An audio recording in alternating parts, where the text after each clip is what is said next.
Howdy, y'all, and welcome into episode 133 of the Plastic Posse Podcast, aka the Triple P. This podcast is brought to you by some great partners: Micro World Games, Tank Crap, Tamiya USA, Bases by Bill, and AK Interactive. We'll have a little bit more on our partners in just a bit. Also, we want to give a special shout out and thank you to our Patreon supporters.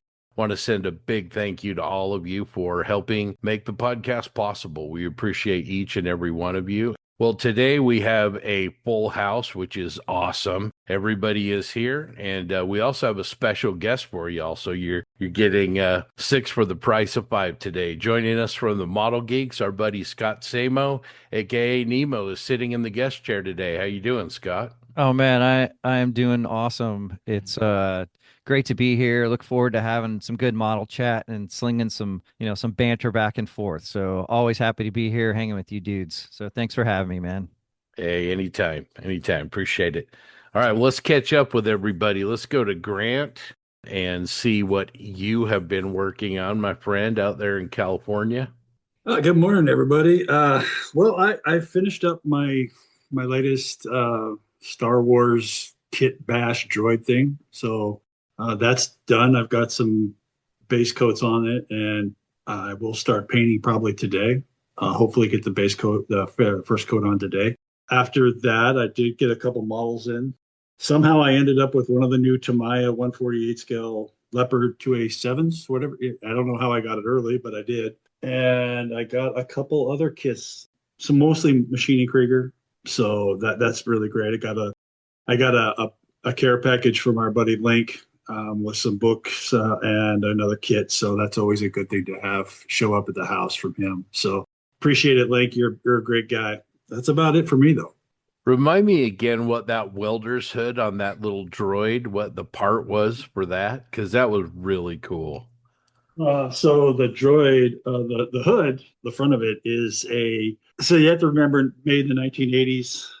Tamiya kits mostly, and just kit bashed everything together. So it's got the base of it is a 135th scale T62 turret, front and top. The bottom of it is a Darth Vader helmet from the MPC kit from the 1970s. Came out after Star Wars Upside Down, stuck up in there. And then the welding hood is the 1/12 scale Tamiya Renault R23 driver's seat turned around backwards, facing the bottom facing out, because it has like a welding mask on the bottom of it. So that's what the welding mask turns out to be. That's another really cool project, man. Yeah. It's looking really, really cool. You decided on a scheme for it yet? I'm going to go with what ILM painted it. I think it's like an off yellowish, but I'm going to chip it up pretty good, which it was the two they built that they never filmed. They filmed them, but they never made it to the movie. So I'm going to use this like an off yellowish, it's a welding droid that was in the Death Star, the second Death Star. So that's what I'm going to go with. No, very, very cool. Jensen, go way, way over to the east, across the pond. How you doing, man? I'm doing really well. I'm earning my keep as a podcast host by actually building models now. But yeah, What? unheard of, I know. It turns out you actually have to build models to talk about them. But yeah, I've actually weirdly been really productive. There we go. But yeah, I've been working on Ryfield's KV1, the simplified turret version. That's a really, really nice kit. Every time I build a Ryfield kit, I forget how nice Ryfield kits are, and I'm like, why don't I just build all of these? I have so many of them. And for Secret Santa, Ian got me a lot of the upgrade set. He got me metal tracks for it. He like the whole hog. So I've been working my way through that. I've still got a bit of a love-hate relationship with Photo Etch. I love the detail it provides and how you can bend it and damage it and do all this stuff. But this has been I said first time welding. It's my first time soldering it together, and doing the fenders it's been an adventure. I've not completely given up on them yet, but I have been a little bit heavy-handed with the soldering in some places. But good thing about soldering, you can sand it down and neaten it up. So I'm still working my way through them. I've applied really rough texture to it because I thought the KV was a bit smoother than it was, but then you sent some really good references of just like the texture of it looks like rice pudding. It's really, really textured. So I've been adding that. I've not been adding any welding because Ryfield's molded welding is really nice. And I was just like, well, I'm just going to replace it for why? Just to make myself more work. It doesn't need replacing. The flame cut texture, though, I have added a lot more of that in because, 1940s Soviet armor is rough. That stuff is cut really rough. So I've been working more through that. I just need to get some blackening agent for the metal tracks, and I'm gonna get them done. I'd like to think that will be done for amps. There's a nice Alpine Miniatures figure for the top of it. If anything's going to trip me up, it's going to be painting that because I'm not the best figure painter in the world, like at all. So I've been working my way through that. Also, since last recorded, I have a new video camera. That was a nice investment. It's just given me a whole new respect for YouTube content creators, especially modeling ones, because like making sure things are in shot and in focus while you're working away. Because I have a bad habit of when I'm working at my bench, I then bring stuff towards me and sit back in my chair, and it's like, oh, I've not been in shot for the past 45 minutes. So that's good. So I bought a little £50 portable monitor that I can plug the camera into and just have next to me, so my eyes can glance to see what's in shot rather than having to move my head back and see what's on the camera screen. So that's been helpful. I've been really enjoying that. And editing the video. I love video editing. I really enjoy that. So I've got there is content coming. It's just taking time because I'm a kind of slow builder as it is. But yeah, and a big massive shout out to Martin Kovac Night Shift for giving me advice and help with the whole camera setup thing, because I did have a camcorder, but it was a 1080p one, and I just thought this day and age 4K is kind of the standard and quality I kind of want to be aiming for, because we're zooming in that crisp. It needs to be crisp and look good. But yeah. Oh yeah, one more thing, and then I will shut up. I've been working on the Musaru build. That's nice. Fun. I do have to laugh. I was just like, the 1 year I do it, it's going to be a subject I don't like cars or something. But yeah, that's interesting. But yeah, I've been plugging away slowly at the Musaru, doing something I'd like to think no one else is doing. But yeah, I'll just leave it at that because yeah, all will be revealed at the show. Nemo, who's doing it on your side? Oh, Whitey's got it, man. He's doing the whatever the version of the Musaru, whatever car he's doing. And he was all in. He was just like, whatever, man. We were all like, sucks to be you, dude. I would go I'd grab like an old Tester's Model Master rattle can and spray that thing, and hey, I'm done, man. Put like a little Lego man next to it. You just spoiled Jensen's surprise. Well, that's fine. Yeah, I'm gonna have to do something new now. Yeah, that was it's just having fun. I think he's going with it and trying. I mean, I think he even like put like a 3D printed spoiler on it, and he's doing some got the fancy paints for it. And I'm like, oh man, I would just like brush paint that sucker and call it good. His new call sign is Toretto. Yeah. But yeah, I'm taking some artistic liberties, and because I've built cars in the past, and I've done for the 2K glossy finish, and I was just like, I'm not doing that. So hopefully this is well received and well executed. But yeah, that's me. I have been busy for once. It happens twice a year. So TJ just fell off his chair when he heard all the stuff that Jensen was working on. But after he gets back up, TJ, what have you been up to? Not a whole lot. Been working on the big dumb Sphinx thing. Is just like so big and cumbersome, but it's fun. Yeah, I painted. I got it all painted. I don't remember if I was on the last episode or not. I don't think I was. So I think the last time I talked about it, I don't even think I had painted it yet. I painted it twice because I did. I did a scheme, fully painted it, post shaded and highlighted it, and I hated it. Like absolutely hated it. So I just sprayed over it with some black Mr. Surfacer out of the spray can that I took a video of, and I think I put it in the posse group just because maybe it'll trigger somebody, because it was a good scheme. Like I did a good job on it. It's not like it was bad. I didn't like it. It looked stupid. So it probably would have worked on something different. It did not work with the shape of this dumb thing. So yeah, then I went with what I have now. It's like a blue and gray scheme with orangey yellow stripes that I painted twice. And I tried to hairspray chip them, but it didn't really work because Oh man, I don't know. I always have a hard time trying to hairspray chip Mr. Color paints. I can do it, and I guess maybe I didn't put it. I don't know. I think I used a chipping fluid, which I regretted because I don't think I sprayed enough on, or I don't know what the problem was, but I gave up because I was like, yeah, whatever.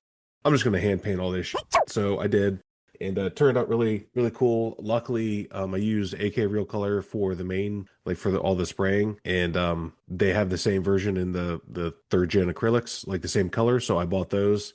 After the fact, I'm like, oh yeah, duh, I could do this because I was like, oh man, maybe I could try to paint the chips with these lacquers, which you could do. It's possible, especially with this because it doesn't have to be perfect. Like I don't need it. Like it's okay if it like messes stuff up because that's kind of part of the aesthetic. But I was like, I'd rather just do it with acrylics.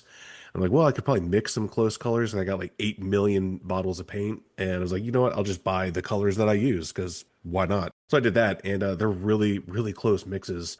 The steel gray color is a little lighter, which kind of works for some of the chipping. So I darkened it a little bit to do some of it, just so it like really, really closely matches. But the blue and the blue gray worked really good. So that's what I've been working on. I took it to my AMPS meeting yesterday, and I got to go to for the first time since September, or I think I was there in the for the November meeting. So it's what, February. So yeah, it'd been a couple months.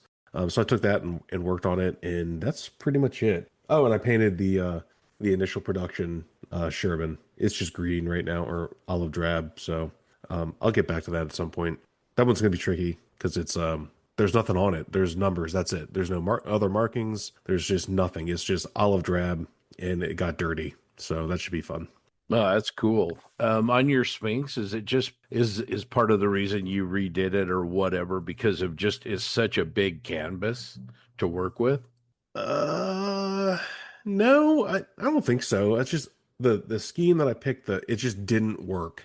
Um, yeah, I don't know. It essentially what it was a late war Luftwaffe scheme, almost like to the color. Like I changed the what is the like the lighter gray green color that they use, that RLM 66. I can't remember. I originally used like the late war version of that, the more greenish color, but I think I mixed in like amber gray, like Japanese amber gray, just to kind of throw it off a little bit. And it looked cool, like it worked, but just as the whole thing, I don't know. It just wasn't sitting well with me.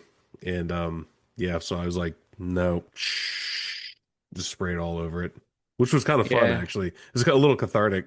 Well, I know you said you hated it, but look on the bright side. You'll never hate one of your builds as much as Aaron Cook hates one of your builds. That's because he secretly loves it. So, but yeah, it's man, the thing is really cool. It's pretty fun. Funnily enough, because Grant mentioned that his little welder droid was what was the turret, the Tamiya kit like that was made out of? T62. T62. So the turret on the Sphinx is a Tamiya Gepard. Yeah. So once you see it, you can't unsee it. You're like, oh yeah, that's a Gepard. It just doesn't have the cannons on it. Yep.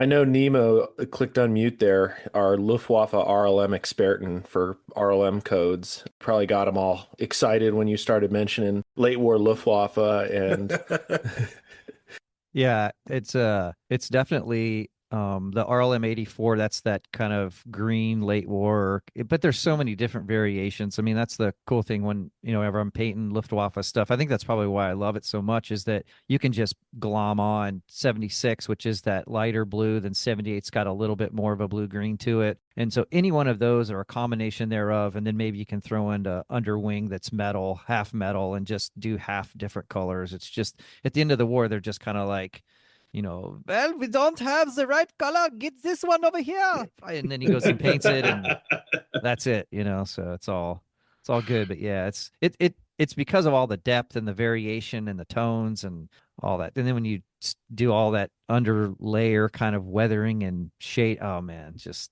yeah, it's awesome. It's fun. what you just described is actually how Jensen paints. That exact accent. That is how he paints in his room.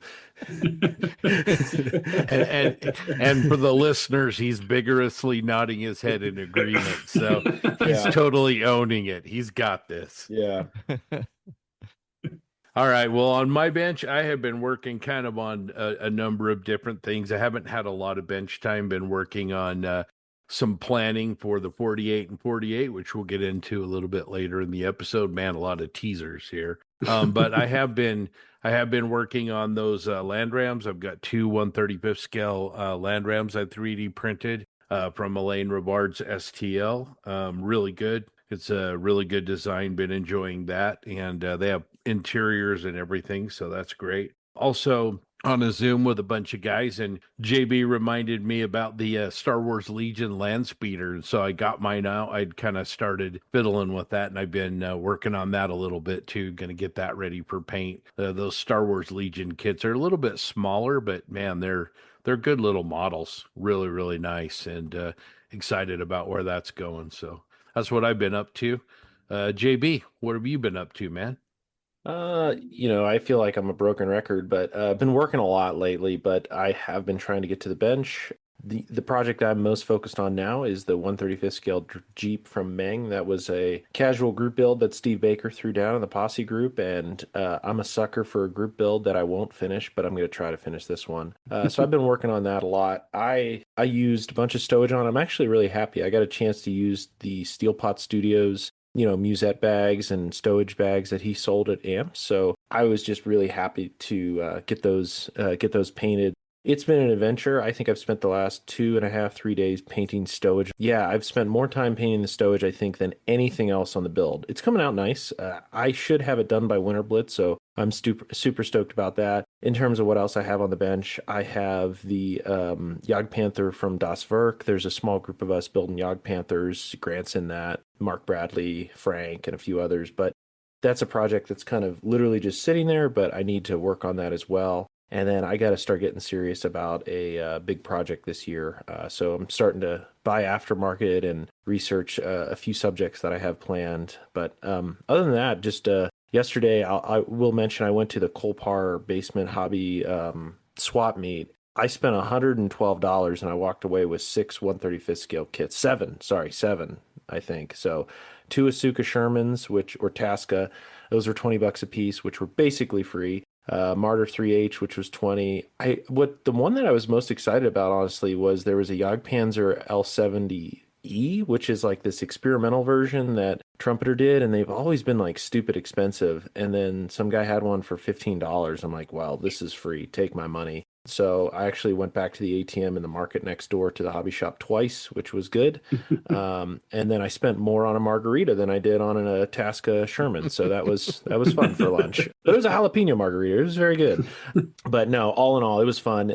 Got to see Mark. I think Brian Krieger, Rod, a bunch of the Northern Colorado AMPS guys went. So we had a great launch. Eric Kane was there. So bottom line is it's been a lot of fun in the hobby, especially with the Seattle show that was last weekend, the swap meet this weekend, and then we're heading to Winter Blitz, which we'll get into. But overall, really, I've had a really good time at the bench. My room is a disaster, but I will spend today, Sunday, cleaning that up. So that's what's going on here. Nice. I want to go back to you mentioned the Steel Pot Studio accessories. I can't believe how nice those are. I got a bunch of them in a few weeks ago. I'd mentioned that, but Jeff just does amazing casting work. I feel like we're just spoiled between Steve Munsell and Jeff at the accessories we have available for our models. Yeah, they're just so good, and I'm actually happy at AMPS. He sold out of a lot of stuff. So the first day I was there, I went and bought. I think I got 2 sets of the 35th scale. I have a set of his 16th scale, and then I bought some of his Cobblestone Street. So I'm really excited. I think the one thing I really want him to do is he did the British bags in 16th scale, but he has yet to do them in 35th. So I really want him to do them in 35th because I have a Firefly that's waiting for them. Absolutely. All right. Well, Nemo, what have you been up to on your bench? I mean, we kind of know a little bit, but what have you been up to? Well, I mean, so been working on this Hasegawa 32nd scale OA4M for a while.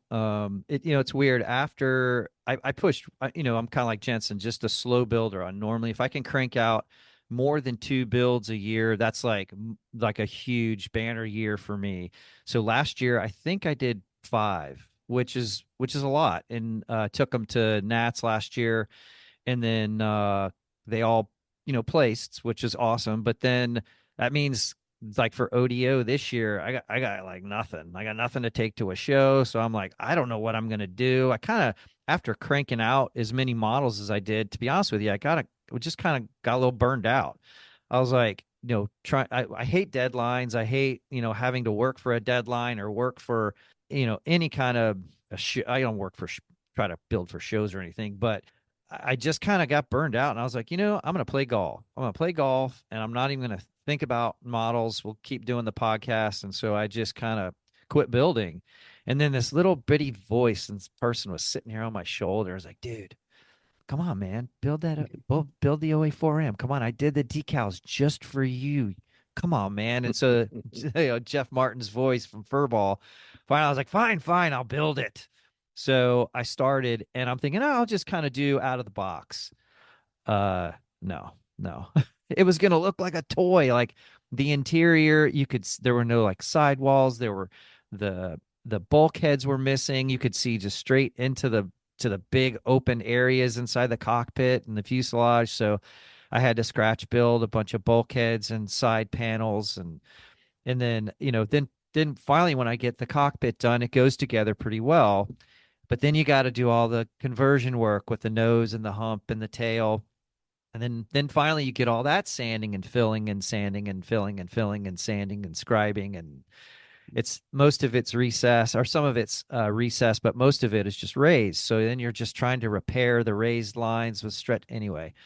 So you start to, it's just not, the mojo is waning a little bit. But the guys were like, come on, man, just keep pushing. You can do it. Come on, Timmy, you can do it, buddy. And I'm like, all right. So finally I get it put together, and the last real headache were the gun inserts. So any A4 that I've ever built, whether it's a Hasegawa or Fujimi or what, the gun inserts are a freaking pain. And I finally I reached the point of madness where I was like, I'm done. I'm finished filling and sanding these stupid little gun inserts. I'm moving on to painting. Otherwise, I'm going to colonize this thing. And I don't want to do that because there's not a whole lot of them floating around. So anyway, to make a long story even longer, finally, when I jumped into painting, then the mojo came back pretty quick. So I've been having, for probably the last 2 or 3 weeks, I've been having a lot of fun painting it. And the paint job's almost finished. I'm just kind of doing that last bit of super thin kind of detail painting using the mixture. It's like 90% thinner and like 10% paint, just to me a black brown, just kind of going all the crevices and weathering all that stuff up, and then put a decal or a gloss coat on it, throw the decals on it, and then kind of keep working the fiddly bits while I'm at it. So hopefully it won't be ready for Old Dominion, obviously, but which is a pretty big show for us this next week. I guess it's next Saturday, but there's another show. I think it's in April, the Fairfax show. It'll be ready for that for sure. So hopefully I can have it done. But yeah, it's just I can't. When I get towards the end of the build, I do the opposite of rushing. I like slow down, but almost like too much. So I really have to push through because I don't want to jack anything up. So yeah, towards the end of a build, I really try to. I got to just keep pushing through. Otherwise, it'll never get done. That's where I'm at with A4. It's been a lot of fun watching you bring life to that gray paint scheme. Gray paint tends to be pretty lifeless, and I've really enjoyed kind of watching you day by day, bringing different tones, and like you said, a lot of brown tones into some of those panels on the bottom and on the side, on the back of the fuselage. Give everybody a little bit of rundown. I actually have one of these Hasegawa kits, but tell people kind of what it was, and Hasegawa, I think, was trying to really be upscale, but I'm not sure that they always succeeded on these. No, I mean, the OA4M, the Marine Corps took about, I think it's like 23 or 27 TA4Js and then converted them to an OA4M, just put some extra avionics and extra equipment on them. They weren't actually, like, the monogram boxing has like the Shrike missiles on them. Like, they hardly ever carried those. If anything, they carried Zuni rocket pods on the outboard stations, sometimes in the center line, but it's a FAC aircraft, so a forward air controller type of platform. So you don't want to put like missiles and GBUs or whatever. Some of the pictures that you've seen, those are just all kind of, kind of fake news, Photoshop, but I'm just kidding. But the model itself, Hasegawa, the kit comes with, first of all, it's super hard to find. I have a couple of them, but you might find them on eBay, but they're going for like stupid numbers, like $300 or something like that, which is just ridiculous. But you have to convert the nose, because the nose is a specific type of the shape to it, more like an A4M, and then it's got the avionics hump, so you have to convert that, and then of course the tail. Now Hasegawa does give you all of that, all those conversion pieces in plastic, which is great. So it's a little bit easier to work with rather than resin. So, and the cuts are not too bad. You just, like, for me, you just have to do it. I just have to because I hate cutting that stuff, because if you screw up the cut, then it's not even, and then you end up filling and sanding. It's just you create a ton more problems rather than just like the whole measure 10 times and maybe just cut once. So I really try to take my time with the cuts, and I was lucky, got it all in the first time, but it took a while. But yeah, like I talked about, the cockpit, just very bare. Like I had to cut out the seat pans and scratch build the seat backs and the bottoms to put some resin seats in that, I think Gabe Pincelli, he was kind of he did the masters for Black Box. So they're fantastic. They're really cool seats. So, and just little stuff like adding some switches and hoses and stuff like that to give it a little bit more life, remove before flight tags, all that good stuff. So, but the painting's the fun part. That's what I love the most. And that's my happy place. So I just don't think there's many cooler things than that Delta Wing, the Skyhawk's Delta Wing with all that gas hanging below it, all those massive fuel tanks. The OA4M is so cool that, there really isn't a great kit in any scale of the OA4M. They all have kind of, I don't know, you have to make a lot of compromises to get one, but I've never seen one built, so it's been a lot of fun to watch you build yours. Like I said, I've actually got one, but super cool. Cool, man. Well, I'm glad you like it. It's awesome. Yeah, man. Yeah, keep going. Looking really good. Hey, Nemo. Yeah, man. Is that a 2-seater or is it a 1-seater? Absolutely. 2-seater? Yeah. It's got the Wizzo in the back and all that kind of stuff. It's definitely like, like Scott was saying, it's to take the TA4J and then convert it, because Hasegawa's got the 48 scale kit as well. I know Phase Hanger does make a conversion set for it. Again, Gabe Pincel, he made the masters for it, so they're spot on. They fit, everything fits really well. But you can get on Phase Hanger and grab a set of the conversion set for the Hasegawa TA4J, and you got to do some cutting or whatever. But yeah, it'll no worries to be able to make one. So, because the Hasegawa 48 scale kits, it's not bad at all. It's pretty good. Oh, it's cool. Grant, I think if you want to do an OA4M, what Nemo's saying, I would grab a 48 scale TA4J from Hasegawa and then get on board with Mike at Base Hanger and get his conversion set. That's probably the best one you can do. So yeah, you can get that monogram, the old monogram kit, which I think I built that 100 times when I was a kid. It's actually not too bad. It's just it's just all raised panel lines, and the details are just a little bit crude, especially in the cockpit. But yeah, going with the Hasegawa kit and the conversion set, if you really want an OA4M, that's the way to go. Cool. Yeah, I got like 5 of those old monogram ones. I try to find the ones with the box art where the tail says Marinis instead of Marines. It's awesome. Oh yeah, man, that's the best. Used to pick those up for like $3 or $4 a piece. So yeah, anyway. I picked one up at a show just because it was still wrapped. Had the KB Toys sticker, on it for like $4.95. Yeah, it's Marinis on the side. I'm like, I'm never gonna build it. But I'll keep it forever. It's just nostalgic. It's awesome. Oh heck yeah. Love that kit, man. Just that's a formative kit. They were cheap and plentiful. Yeah, you bet. All right. Well, I'm going to kick it over to TJ, talk about some models from the Plastic Posse group. All right. Thanks, Scott. So to start with, I want to congratulate our friend Frank Perone for winning Best of Show at the Atlanta show yesterday. Unfortunately, I couldn't go this year. I was disappointed because I've been 3 years in a row. Yeah, I missed a good opportunity to A, see my friends, and B, see Frank take a well-deserved Best of Show, which is pretty cool. So I was really happy for him. And congratulations, Frank, man. That's awesome. Yeah, super well deserved, and he really cleaned up, and he's just a great guy. So congrats, Frank. All right, and I'm going to start off because I get to lead this segment. So I'm going to choose Ben Flood's. I think it's a Sun Wukong. It's a monkey dude from Journeyman Miniatures is the bust, and I love Ben's work. It's amazing. He's a really talented figure painter, and that's a really cool sculpt. It's very detailed, and I just thought it was fantastic, very expressive, and I really liked. I don't know what they call those, but like they're the necklaces, like the Eastern style necklace, where it's like a large like ball. It's like a bunch of them like on a string. They're large. It's not like pearls or anything. And he kind of did like a jade like texture technique on them, and it looks really cool. So yeah, I thought it was great. Yeah, TJ, that figure that I mean, Ben's a great painter, obviously, but that's really eye-catching. I thought it was a really impressive piece. I liked it a lot. Well, we've already talked about, one of the models I wanted to talk about was a certain somebody's OA4M Skyhawk, but we've kind of already done that. But I'm going to pick a weird one for me here. I really liked Marco Cruz's Dodge Charger. I don't know if you guys saw that on the group or not, but cars don't usually catch my eye. There's nothing wrong with them. It just isn't really my thing. He painted it a really nice burgundy color, and the finish of the paint was really just super smooth, super shiny, and I really liked it. So great job on that, Marco. It's really nice. So I really liked it.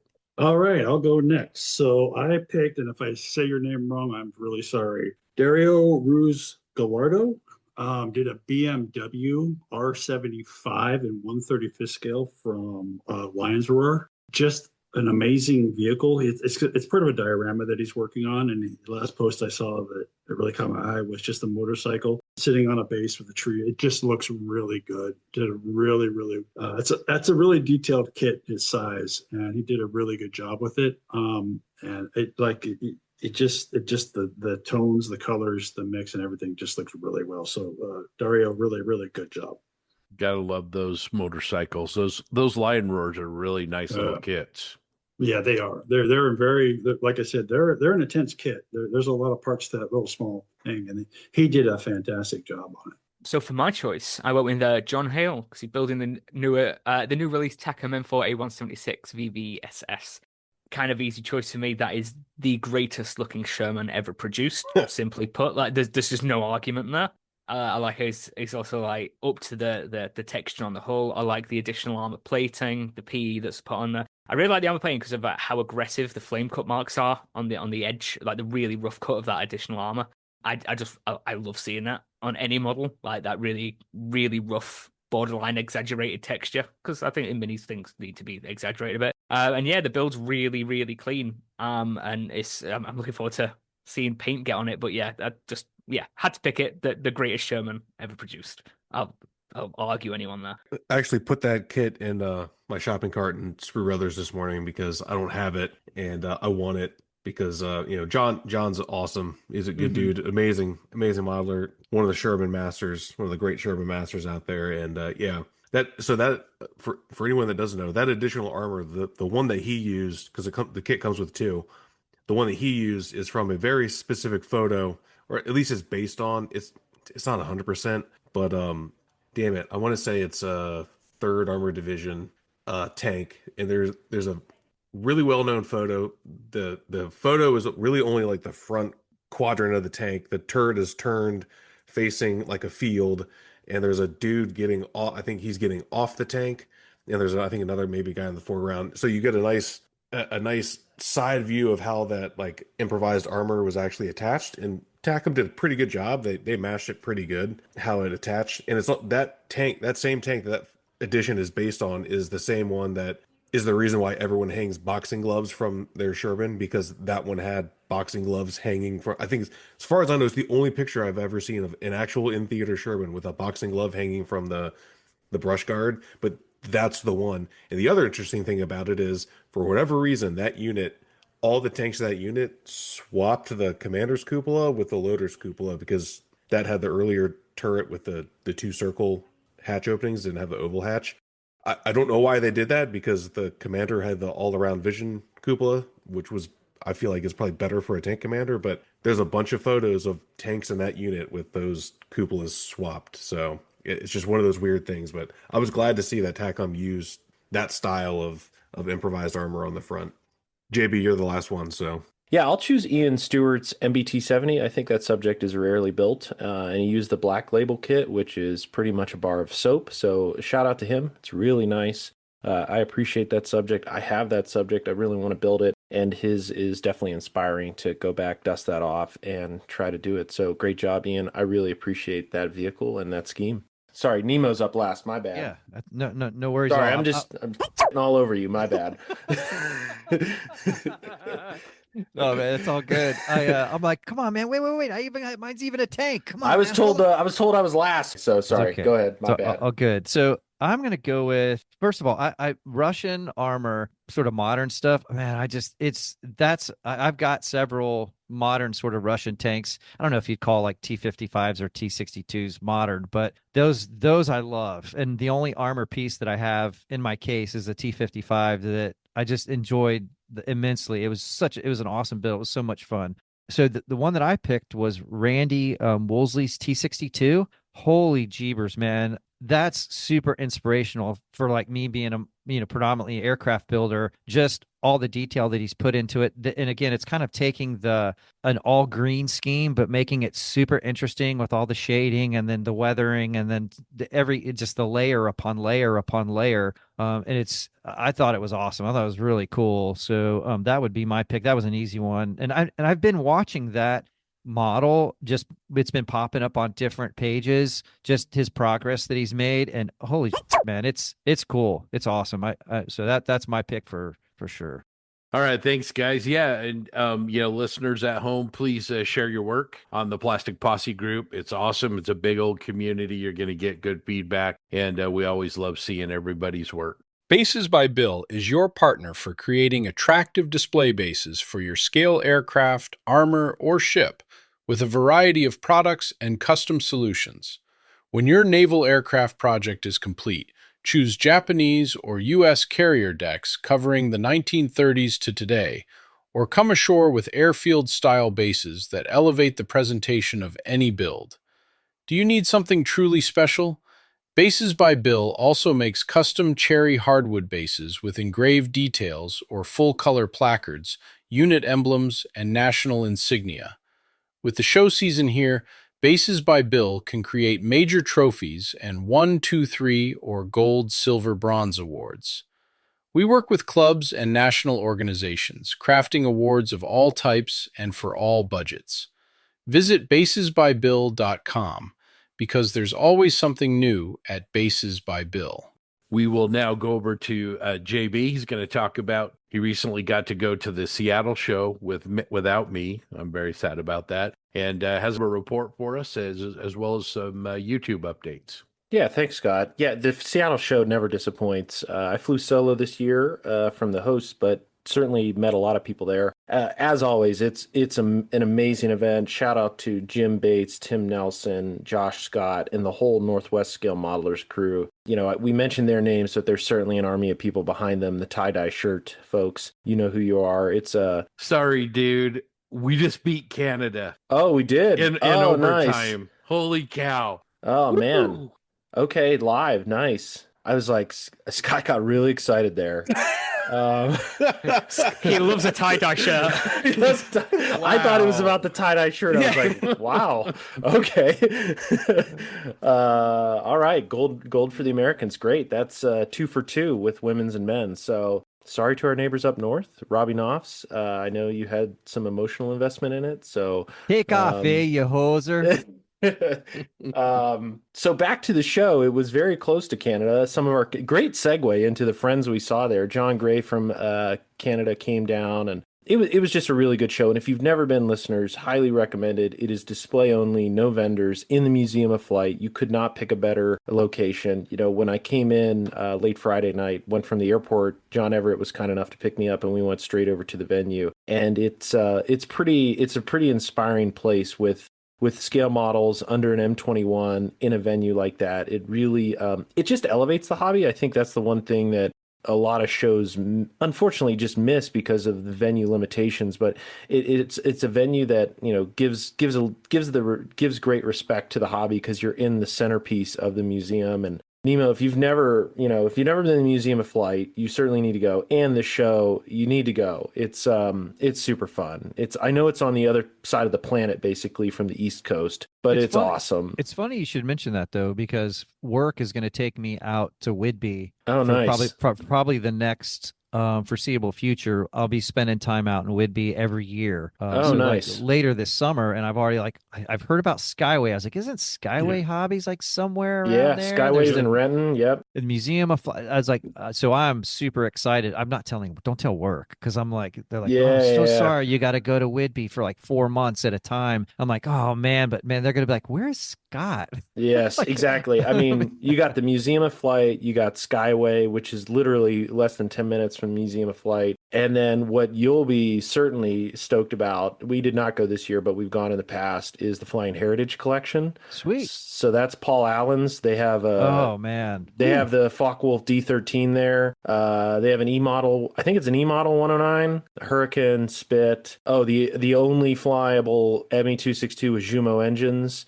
They're restoring a Stuka. What else they got, Scott? They got, I mean, it's KI-43, the only complete one left in the world. They have a 163. They have a V1 and a V2. Yeah. It's pretty impressive collection. Yeah, Syrian Panzer IV. It's Sturmovik. Yeah. Oh, a Mossy. They have a Mosquito that flies. Yeah. So it is by far one of the best collections. You need to go see that. And then right next door is the restorer, the group that restores. They just finished a Zero, and before that, they did all of the ME262s that are flying right now too. So it's out at Everett, which is a little north of Seattle, but certainly well worth the visit and spend a whole day there. Honestly, it's incredible.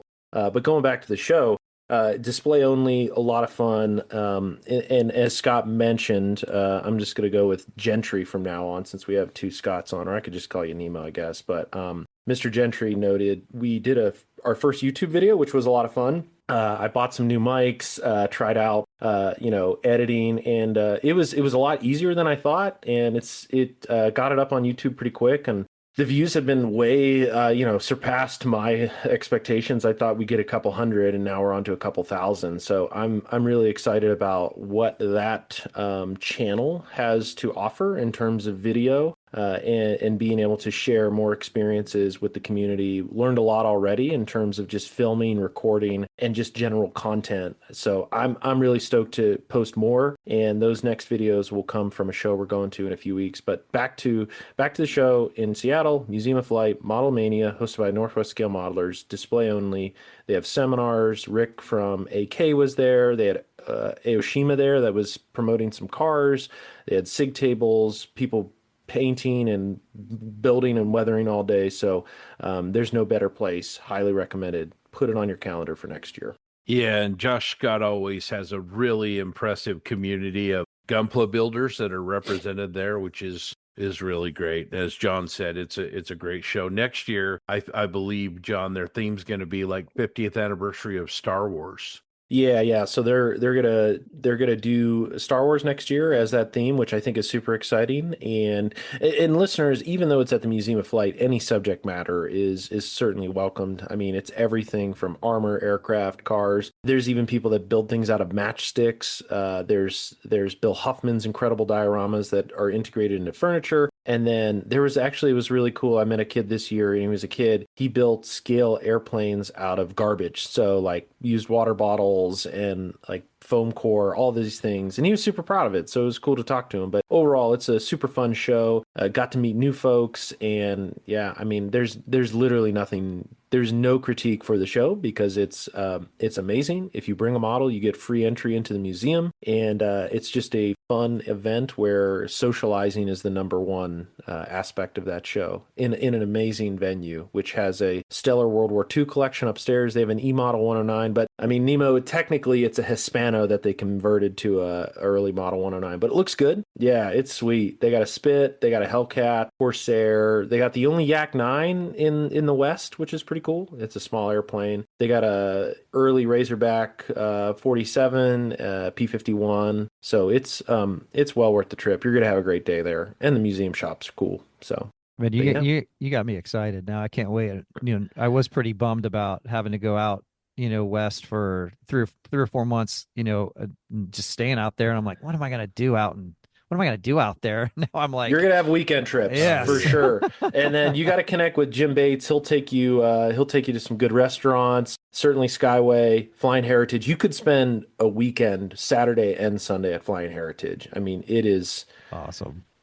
And you got to go to Easy Street Records. Oh, you just man. have to go, man. You'll they got a restaurant in there. They've had amazing live performances there. Got to go. Must see. Good deal, man. You guys are packing my schedule already. I'm super excited. Yes. Awesome. Heck yeah. Well, sweet, All Scott. right. Thanks so much. I will mention, as I hinted at there, our next video series from On the Road, Scott and I are heading to Winter Blitz. It'll be the weekend after this drops. We're super excited to connect with Brandon and his team out at Winter Blitz, which is held in College Station at the Museum of the American GI, which is on... I guess we don't have an Aggie fan here, so that's unfortunate. He's, Scott's... Nemo's from the other side of the state, I believe. So yeah, my wife, my father, my basically my whole family all went to UT. So I've been okay. but a lot of my super close friends, they all went to A&M. It's just a fun little rivalry thing to have there, And I have to make it known, like I did not go to UT. Wish I would have, but I partied too much in school, man. They're like, your grades are horrible, dude. You're not getting in. So it's all good. It's all good. Just fun. So in the city that shall not be named for the school that shall not be named, Winter Blitz is occurring outside of Houston in Texas, but it should be a lot of fun. It's at the Museum of the American GI. It'll be held on February 28th, but before that, Scott and I, on the 27th, we're going to go down and see the Model Box, Stan's new shop in Bernie, Texas, which I've heard nothing but great things about, and very excited to go see it, support him, and understand what's going on down in Texas. Yeah, absolutely. A labor of love. Some great shops down there in Texas, Lionheart, obviously, but Stan's really poured a lot of love and passion into this project, and we're super excited to see what he's done. And like John said, nothing but great reports on that. So, our last episode, we had Rudy from Lionheart on, and we talked about sort of the resurgence of the brick and mortar store. And this is a prime example of a huge success. And I think it's just people, while in the beginning, like Rudy talked about, online shopping just kind of killed the hobby store. Just, I think the sort of the people not having a place to go and talk about all these things that they've kind of learned online, or and I think the social media aspect has really helped. Like it's promoting the hobby, promoting the community, and now you have places where people just like, hey, and rather than just hanging out on my computer screen, I want to be able to go somewhere and like see people and meet people, and it's almost just like a 24-hour show at some of these new hobby shops. And so I just think it's awesome that they're popping up, and Stan's got an awesome thing going. I mean, it's enough that I plan a yearly trip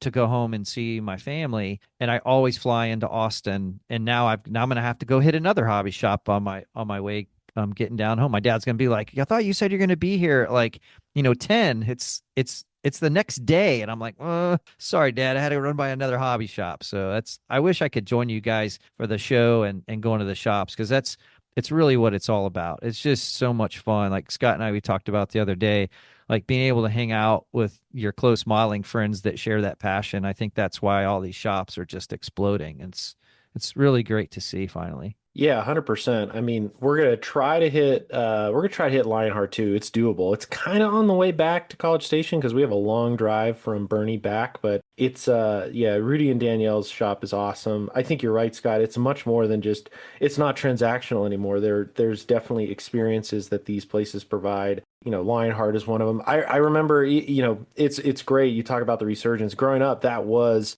part of the experience. My dad and I and one of his friends, we would make a daily, we'd make a biannual trip up to Cleveland, and we'd hit 3 or 4 hobby shops and meet up with friends along the way. So I'm with you. I'm glad to see that resurgence, and I'm glad to see the social aspect of it being so strong in these types of gatherings. I mean, I saw a picture. What was it? A couple weeks ago, it was like Baker, Lance, was Gabe there? I think as well down at. I think he was. Yeah, Yeah. yeah. Yeah. So Yeah, like, Matt McDougal. Yep. yeah, Yep, yeah, yep. yeah. The Dukes was there, so it's those are that's what it's all about, and I love what you said about it's about the experience and seeing friends, and you can literally make a day going to a hobby shop, just bullshitting and then going to grab a burger nearby. It's the best of times. That's what we have in store. So listeners, if you're in the area, Feb 28th, College Station, will not mention the name of the school at the Museum of the American GI. It's predominantly armor. Helicopters are allowed and also P-47s this year. So we hope to see you at the show. And until then, back to you, Scott. Thanks, JB.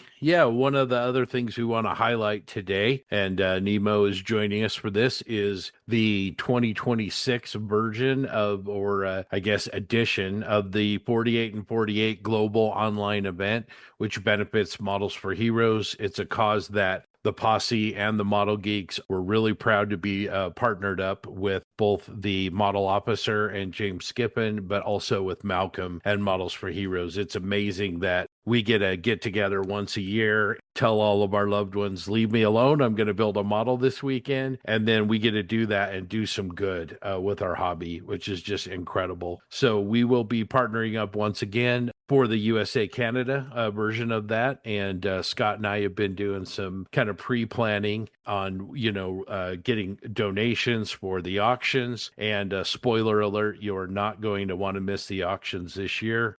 It's going to be bigger and badder and better than ever. And Nemo, what I'm always stunned by when we go into these events is our partners. We reach out to our partners and we say, hey, this is what we're doing. And invariably the response from Tamiya and Tankcraft and Bases by Bill and all these companies is, what do you need? And I'll send it to you. I mean, there's no question about our partners and the fact that they stand behind us on this effort. Yeah, it's unbelievable. I mean, we mentioned, I always want to mention Rudy, Danielle at Lionheart. Like they were the first, when I reached out and I was like, hey, would you guys, he was like, absolutely. What do you need? I got you taken care of. And I won't mention the kit. We can maybe mention it or save it, but he's throwing in like, not like plastic Lindbergh kits that are half wrapped. I mean, he's throwing in brand new state of the art model kits.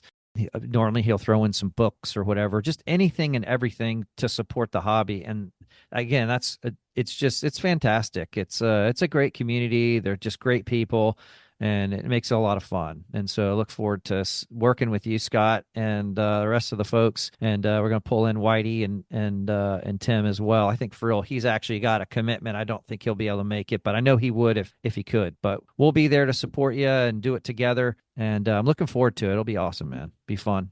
Yeah, so keep an eye on the Plastic Posse and the Model Geeks pages, and you can also go to the Model Officers Mess page on Facebook for more information. But those sessions will all be online. It's the weekend of March 20th, and basically the deal is you show up, and for 48 hours you hang out and build models. You don't have to be there the whole time. You don't have to have a 48 skill kit anymore. You can build whatever you want. But really, the reason we're there is to raise awareness, what Models for Heroes does, which is use scale modeling to help veterans and first responders who are suffering from PTSD, anxiety. They've done studies that prove that working with your hands and being a part of a hobby and something that engages you creatively is really, really good for dealing with some of those stresses. And we couldn't be more excited to support that once again in 2026. Grant and Jensen, I know, are gonna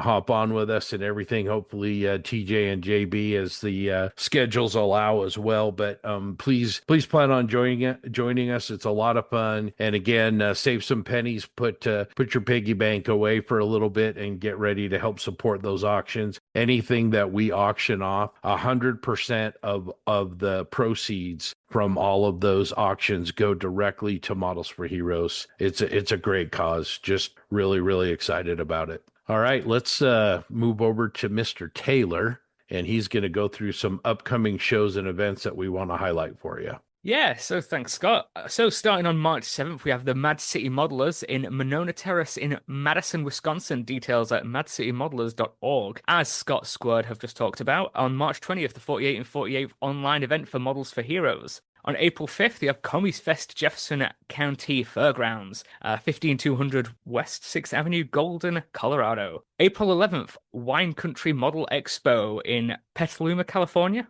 I hope I'm pronouncing that correctly. And on April 12th, IPMS Niagara Frontier presents BuffCon 41 at the Knight Event Center in Cheektowaga, New York. Details at ipmsniagarafrontier.com. And then finally, we have the Rocky Mountain Expo, May 22nd, 23rd in Salt Lake City, Utah. Details can be found at rockymountainexpo.com. All right. Well, thanks, Jensen. Let's take a break now, and we're going to go to an interview that JB and I did recently. That was a lot of fun. We had our friend Boyd Brown, AKA the Quiet Corner Modeler. And JB, it was a lot of fun talking to Boyd. Yeah, it was. Boyd's a great guy, and it certainly touches home some of our conversations, and it's kind of crazy how close we were at times in our hobby history. So, yeah, listeners, enjoy this casual conversation with a great supporter of the pod and a super nice friend that we've gotten to know over the last couple of years. So, enjoy.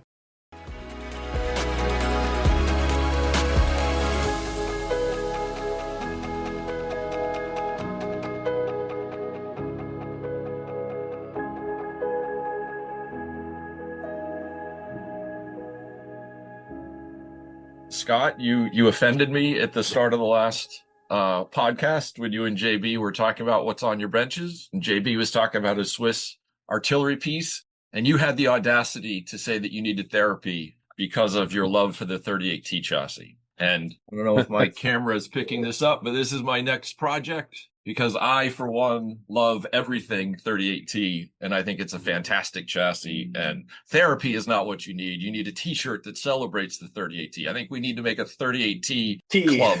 Yeah, there you go, a 38TT. That sounded a little dirty.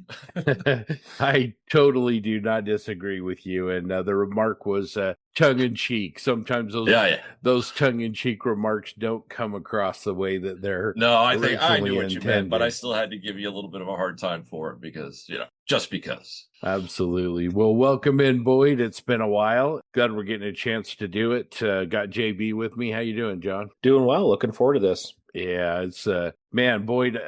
I think we'd bumped into each other a couple of times, but was it AMPS or what was the show when we actually got to spend some good time together and sit down and have a really good conversation? Yeah, so I mean, I think we first met in the Omaha IPMS, and we chatted a little bit then, but it was this past AMPS in Pennsylvania. Yeah, and Camp Hill, yeah, and we went at the evening event that you guys hosted. We got to spend a lot of time chatting, and then a couple other times over the weekend we sat down and had a good talk. And in fact, I remember walking around the display floor with you and looking at all the kits out there and just chatting about them. So that was a lot of fun. Yeah, it was definitely a good time, and that was a fun show. We got to go to Gettysburg before it and spend the day with Pat Brown, who was like our unofficial tour guide. That was a lot of fun. And then AMPS was a really good time last year. And it was great to, like you said, finally get to know each other a little bit better. And now, especially that I know that we're co-fans of the 38T chassis. You gotta love there we go. Gotta love those Czech vehicles, right? Well, let's get started, Boyd. We like to interview people that are friends and obviously that share our passion for the hobby. But let's start out kind of with some background on you. How did Boyd find the hobby? Yeah, so I mean, my story is not all that different from many other people. I grew up in the 70s and 80s, so I was in that generation where our grandfathers had served in the Second World War, and the memory of the Second World War was, I think, much more fresh than it is perhaps today with young people. And my grandfather actually had served, he was a brigadier general and he had served under Patton. So my step grandfather, technically. So when I was a kid, and we always go down to visit them in Silver Spring, Maryland, and it was always a little bit intimidating because grandpa was a general. But I think I was about 6, maybe. And I remember they gave me for Christmas like an old monogram snapped together.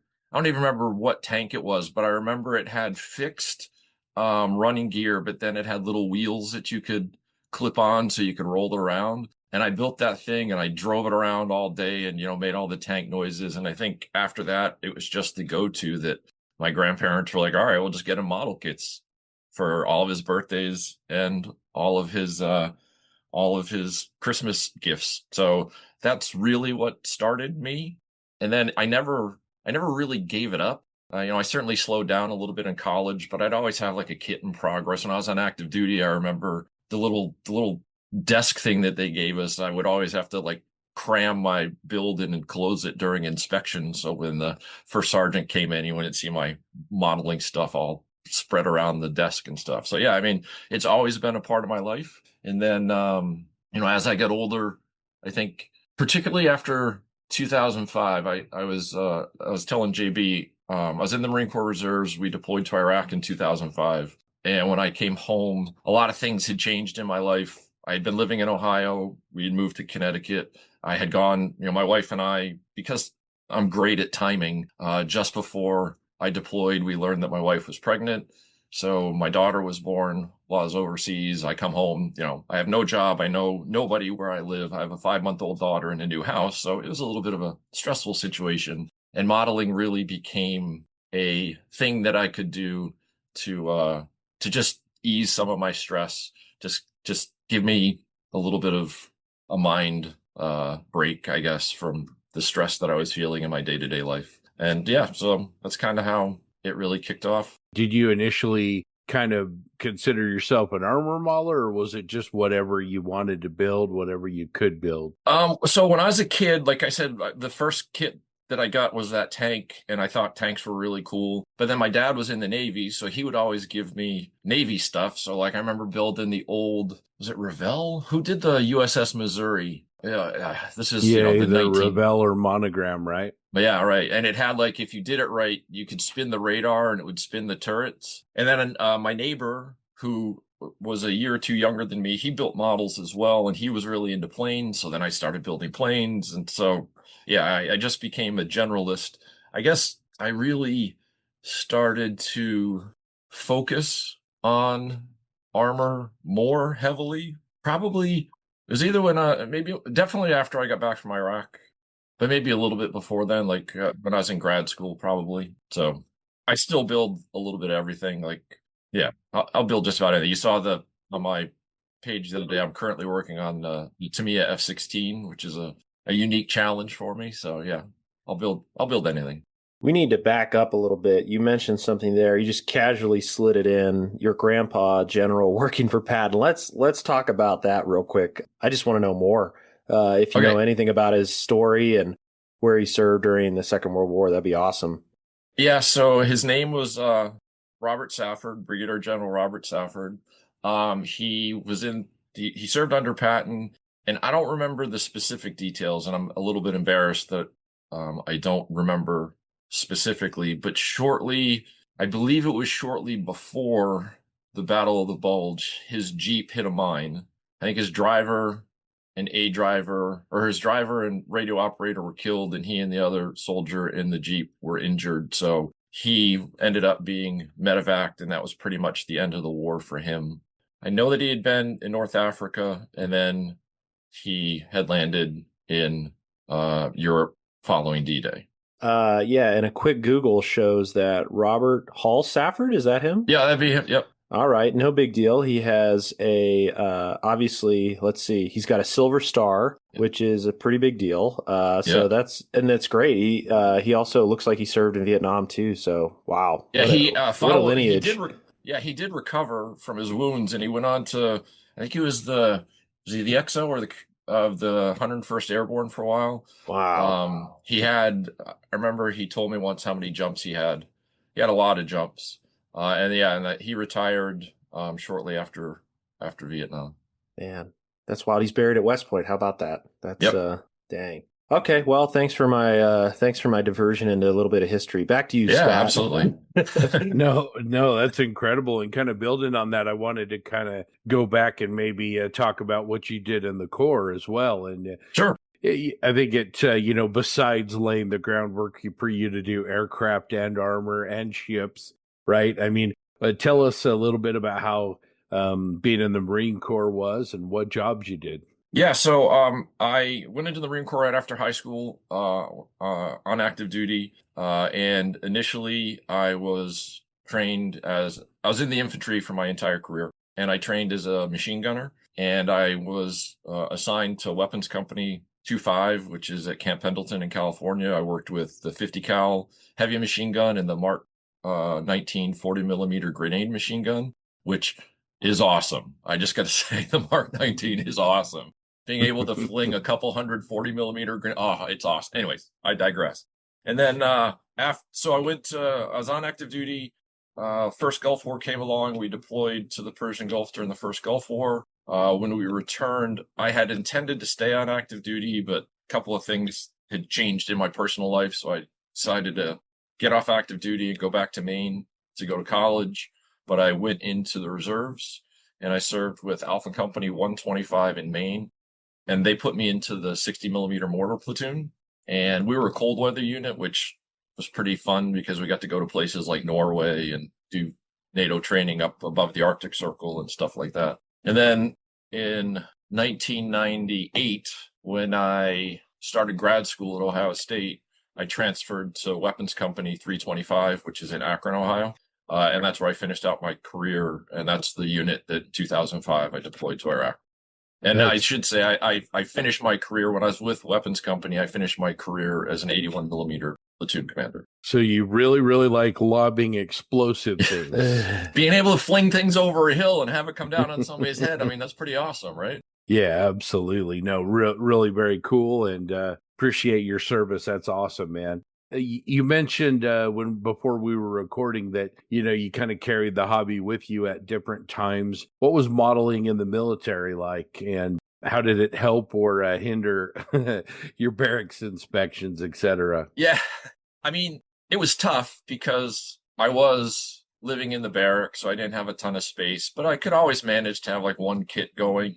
Our schedules were pretty hectic, so I often didn't have a lot of time. I will admit the one thing that to this day, I regret. Regret might be too strong a word, but in 1989, we deployed to Okinawa for a regular 6-month rotation. And there were the hobby shops on Okinawa were the Tamiya shops. Like, I wish that I had the forethought then to just like load a Conex box with everything that I could find and ship it back to the States. Because I could get so much stuff so dirt cheap there.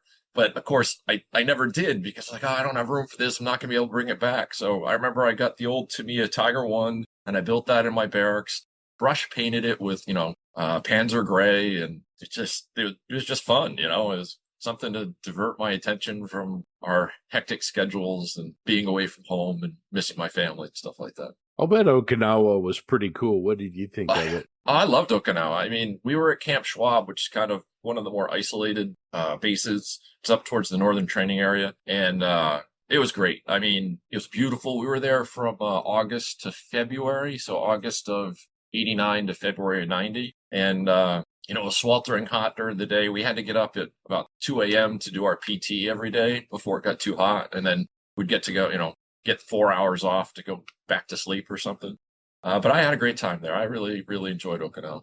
I'd love to go back to Japan. That's a couple of places I visited in the Marine Corps that I would really, really love to go back to as a civilian. Like Japan is definitely one. Norway is another one. I want to create our next posse excursion and go to Shizuoka. You got to join us. Absolutely. We'll do Sign me up. Akihabara. Yeah, man. And Scott's never been either, so I think he'd be dangerous in Tokyo. Absolutely, it'd be incredible. He'd pull a Jensen and buy literally everything and then worry about getting it home when we're at the hotel the night before flying home. Yeah, I'd love Jensen for that, right? Oh, yeah, heck yeah. Yeah, it would be awesome to go to Japan as a sci-fi guy The stuff that you can find there that you can't even find here would be just amazing. Not to interrupt, but one of my club members, his son currently works in Japan, so we have a connection there. If you ever need something, I can put a bug into his ear, and he can put a bug into his son's ear, and we'll see what we can do. So very cool, very cool. Well, now that we've kind of got, sort of the background of who Boyd is as a person is and everything, you came back from the military, and you had mentioned, when we were recording, that missed the birth of your first child, but you were there in person for the second child. Good job. I was. Nice recovery. Very, very good. But how does that kind of start to work in now? Did you find a club? Did you find some people that shared your passion? How does that work? So I think it was when we got back from Iraq. I think we had like 10 days to recondition ourselves to the civilian world at Camp Lejeune. And I think it was while I was there, I went to the PX and they had the Dragon 6252 Tiger kit. And it was for like, $15 or something. I mean, it was, and I had no idea anything about Dragon or anything about, but I was like, hey, that's a cheap model kit. I'll just, I'll grab it. And then fast forward to when I got home, and I was not a member of a club for quite a while. The part of Connecticut I live in is a little bit remote, so I have to drive a bit. But and I just didn't know that any clubs existed near me. But I was really active on the Fine Scale Modeler forums. And one day they had done show it, post a picture of your stash. So everybody was picturing their stashes, and I put mine up. And a guy named Mark Dupuis, Dupes, who lives up in Maine, he reached out to me. He's like, hey, I see you got that 6252 kit. Would you be willing on trading it or something? So for about the next 6 months, he and I went back and forth working out a deal. And then he actually came to my house the following September so that we could go to ArmorCon together. And that really was kind of the first and longest friendship that I built just through social media. Like Dupes and I are still like best friends to this day. We talk pretty regularly, always check in with one another. The struggle that I had when I got back, like I said, is I was in a new place. I didn't know anybody. Since I live in a kind of remote area, from my house, you can't see, we don't live in a neighborhood. I don't have neighbors that I can lean over the picket fence and share a cup of coffee with. And when I first got back, I wasn't working. I was just home with my daughter trying to figure out what parenting was supposed to be like. So, I had some struggles, but the forums like Fine Scale really became my community, and it was a place where I could chat with people and interact with people in a way that I couldn't face to face just because of where we lived and my situation at the time. So in some ways, I think it was almost like a psychological, it was almost like therapy for me, right? It gave me people to talk to who shared a common interest, and that really exposed me to a lot of aspects of the hobby that I had been pretty much isolated from. Like, JB, you said when you were in, the IPMS show in Columbus, I never knew that existed until I think my last year in Columbus. I was like, oh, what's this? Was it Hobby Lobby or Hobby Town that was up on this on the north side of Columbus, and I saw a flyer. We'd hit that all the time. We always knew it as Graceland Hobby, but it became Hobby Town. I think it was Graceland Hobby Town because they became corporate. But we would Graceland, yep. Yeah, when we would hit, and Ian Bonner, who lives in Columbus now, knows all about the same with Aaron Cook, by the way, in our group. We would hit BlizzCon, and then on the way home, we'd hit Graceland and then stop in Polaris Parkway for dinner and then go back. Yeah. So it's a small world. And then you mentioned not growing up, but you mentioned living in Akron. That was less than an hour from where I grew up. There was never a show in Akron, but there was a show in Columbus, show in Cleveland. There was one in Sharon, PA, Pittsburgh, obviously. Toledo had one, Fremont had one. So you were kind of in the center like I was, where there was a lot of, it was region 4 for IPMS was a very popular region. It still is, but back then I feel like shows were every other weekend almost. So and for clarification, I didn't live in Akron. That was my reserve unit was. I lived in initially Columbus, and then when I got married, my wife and I moved to Lancaster. But nice. But yes, all these shows were going on around me, and I was completely unaware of them. Right. Mm-hmm. So that is one thing that I kind of because at that point for me the hobby was still solitary. Mm-hmm. So I didn't really see it. I didn't the concept of a show. And then like I said, when Dupes and I became friends, he's like, yeah, I'm coming down to go to the ArmorCon show. He's like, all right, stay at my house and I'll go with you. And that was really like I said, I did go to the IPM Nats in Columbus once, and I think I stayed there for all 15 minutes making a loop through the vendor room. I bought a couple of kits and then I left. So, cause I didn't know what, what the shows were all about. So Yeah, it was like a drive by. yeah, no kidding. What year would have that been? That would have been like 08? Is that too late? No, it would have been like it would have been before I moved to Lancaster. So I got married in 2002, so probably like 2000, 2001 maybe. Okay. I think it was 2000 because it would have been it was before September 11th, so it was 2000ish. 2099ish, yeah. Okay. So going back to dupes for a second, and I want to circle back around later as well, but 6 months, what'd you get for the Tiger, man? Oh man, I wish I could remember. Yeah, I mean the friendship that you got out of it and the association, I mean, was way more than you paid for the kid. I mean, in all seriousness, but... and I can't remember it all, but like he and I, in fact, he and I were talking just day before yesterday or something, and every now and again we'll do trades or swaps because Dupes is a little bit, that man has a stash that, I mean, it's in the thousands of kits. So there's very rarely a thing that I have that he doesn't, but every now and again I find a little gem and he's like, oh, what do you want for that? So that's really cool that you were able to, like I said, make a friend out of it and kind of become more aware of that community. And go to the ArmorCon show. So, I'm not from that part of the country, but I think ArmorCon has that reputation of being a really, really terrific show. It's a great show. It's Amps East, it was Amps East then.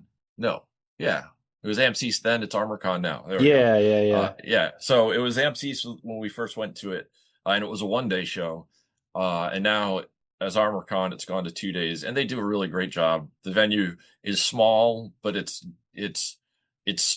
good for the size of the show that it is. So everything is easy. There's a nice little restaurant and bar right there, and it's right in the hotel for people who are spending the night. And it's kind of in that sweet spot at the end of September, early October, and it's a really fun show. And the club that puts it on are a great bunch of guys. So. Did you go to the Amps Nationals when it was hosted by them in, I feel like 2018, 2019 timeframe? Okay. Yeah, it was, I went ironically, I was leaving on a trip.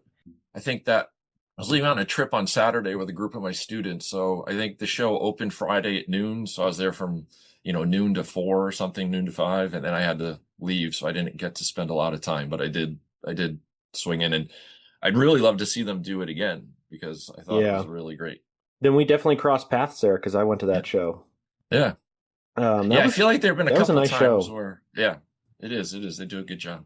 Yeah, I'm sure, like you were just about to mention, I'm sure like many of us in this hobby, we've been in a solitary world for a long time. And I guarantee many of us have passed in vendor aisles and shared the same air as some other folks. So, but no, that's a small world. And one of the things about that show I like too, one, the venue was great.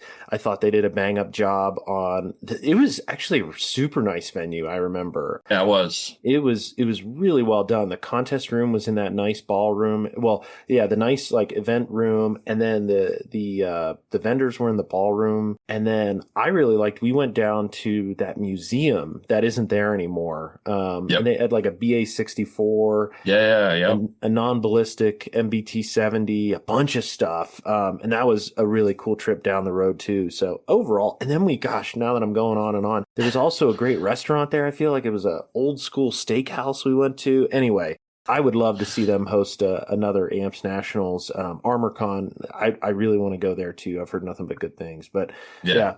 Anyway, enough about shows. Sorry, Scott. Back to our regular schedule. No, that's why we're doing it. It's actually kind of leads me into, Boyd and I, and when we actually started kind of talking at AMPS last year and really getting to know Boyd, what really struck me was kind of the common thread that we share about shows and about the social fabric of what we do and why we do. Kind of going back, Boyd, to something that you said, you were a little bit isolated. Sound like you have some really nice property in Connecticut, but not really tied into the community there. And you also mentioned, not only sharing that common passion for the hobby being a lifeline a little bit for you from an isolation standpoint, but that you build to kind of blow off steam and to kind of when you're stressed, maybe talk about the role of the hobby as far as a hobby helping you to process your day or whatever you're going through. Yeah, so I mean, I try to be, I think, pretty open about the fact that, like many other people who have served in the military, I suffer from some PTSD. It was obviously much worse when I first got home, but it is still something that affects me from time to time. Not just for PTSD itself, but as you said, for the general stress of the day. Yeah. I mean, I can go to work, I can come home, do my,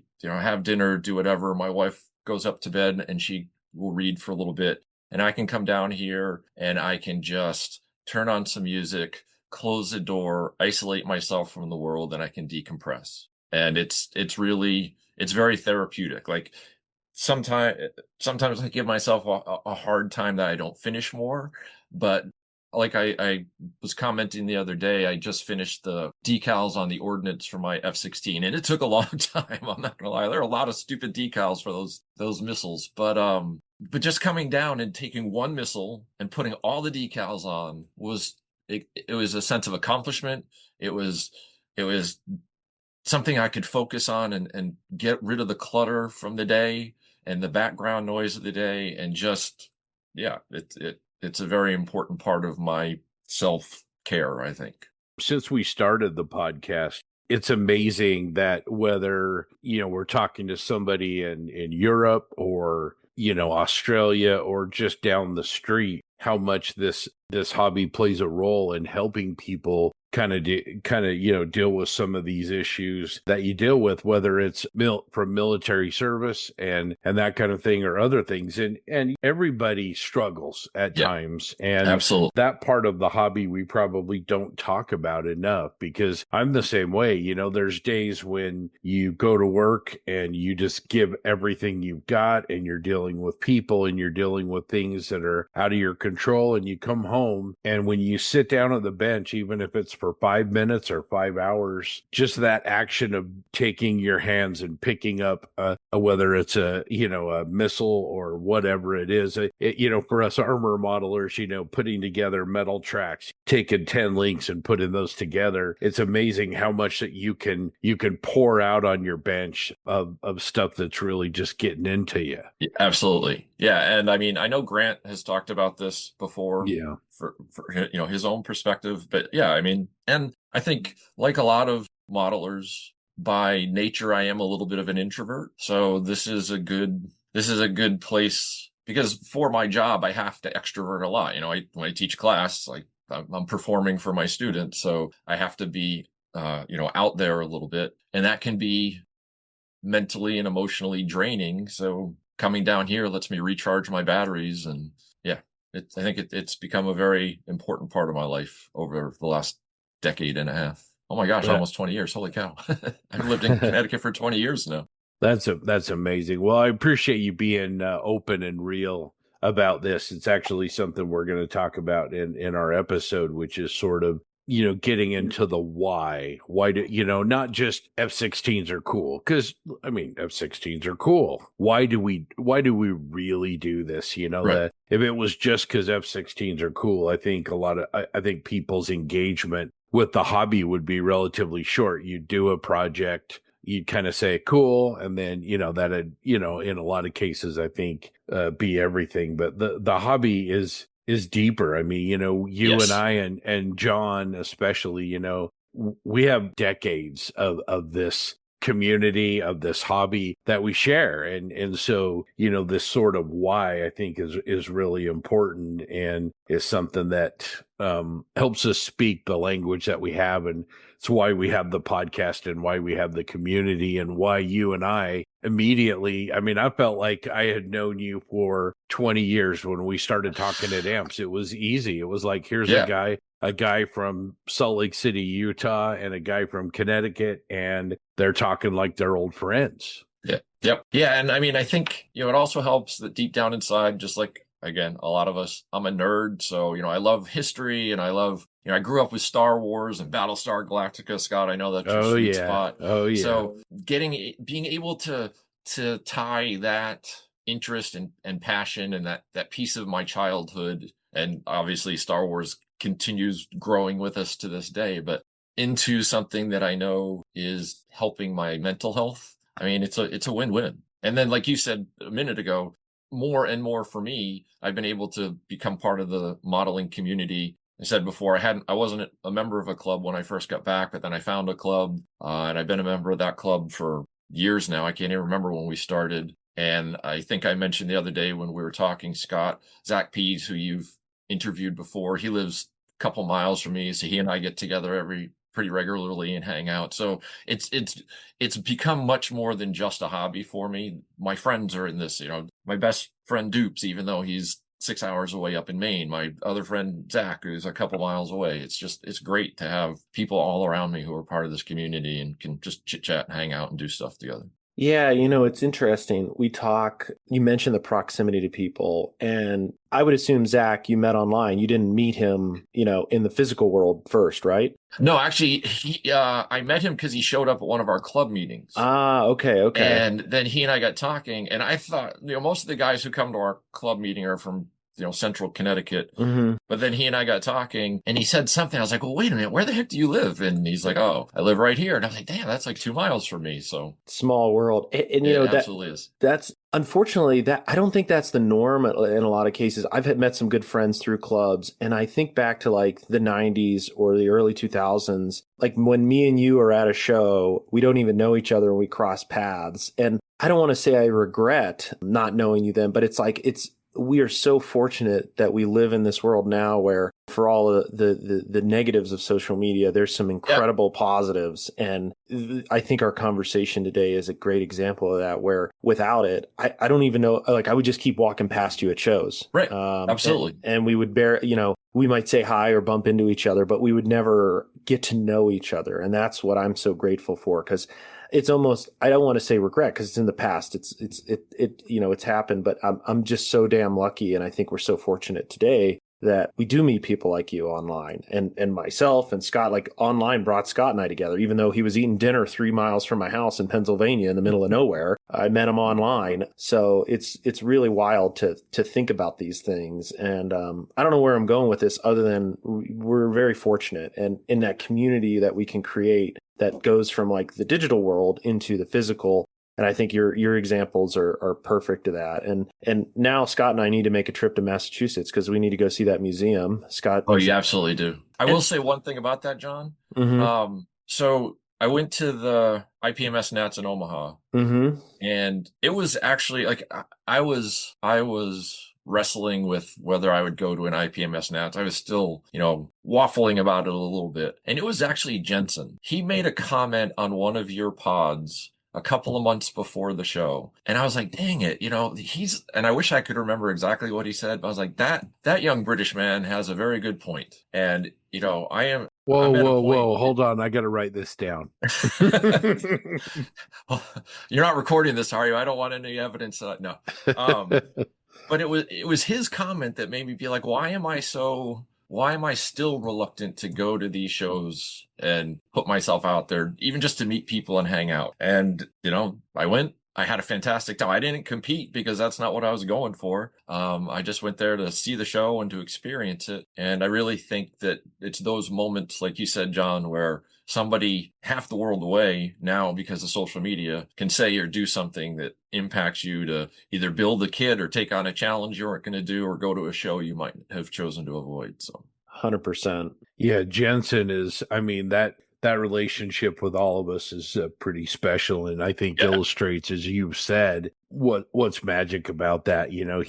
We give him a hard time, but really, he inspires a lot of people, whether it's through his work or just who he is. And he was a great guy. And the situation with Zach, John brought up, the fact that I was regularly going to Pittsburgh for my company, and I'm having dinner at a restaurant. I asked John about it one day, and he's like, "You idiot! That was like right around the corner from my house. What are you doing?" And it's just, it's crazy. I have a friend Josh Buck, who, you know, we're literally a couple miles apart. He reached out to me one day from the podcast and said, "Hey, you said you live in Eagle Mountain," and you know, it's amazing. And honestly, Boyd, and I know you know this, but that's what this podcast is ultimately all about in this community and why it works. Yeah, we can talk about the latest and greatest technique and the latest and greatest kit. And, you know, like your situation with Mark illustrates, yeah, we can, you know, trade a model kit, but ultimately what we're really doing is we're building a fabric. You know, we're establishing relationships over shared passions and shared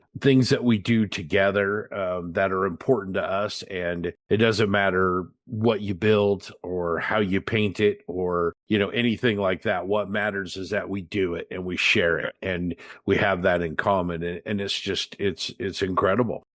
Yeah, I think I think the very first comment that I ever left on the pod, because I came to the podcast a little bit late, and I think you guys had 20 or so episodes, so I was, you know, scrambling to get caught up. And I think the first comment, like I listen to your podcast usually when I'm driving back and forth to work, because I have about a half-hour drive to work, and it's all back roads, so it's a great opportunity for me to just tune out a little bit and listen. And I would literally, as you guys are talking, I'd be chiming into the conversation alone in my car as if I'm talking to you guys. So even before I'd even met you, I felt like I kind of had a relationship with you, because even though you couldn't hear me, I was participating in your conversation. So when we first met, like at Omaha, and then particularly in at Camp Hill, for me, it was easy because I'd been talking to you guys all along. So. Well, people, I think, yelling at us at their car speakers or in their headphones, I think is pretty common from what I understand out there. But yeah, particularly when you malign the 38T chassis. Oh, yeah. No, I would never. I would never.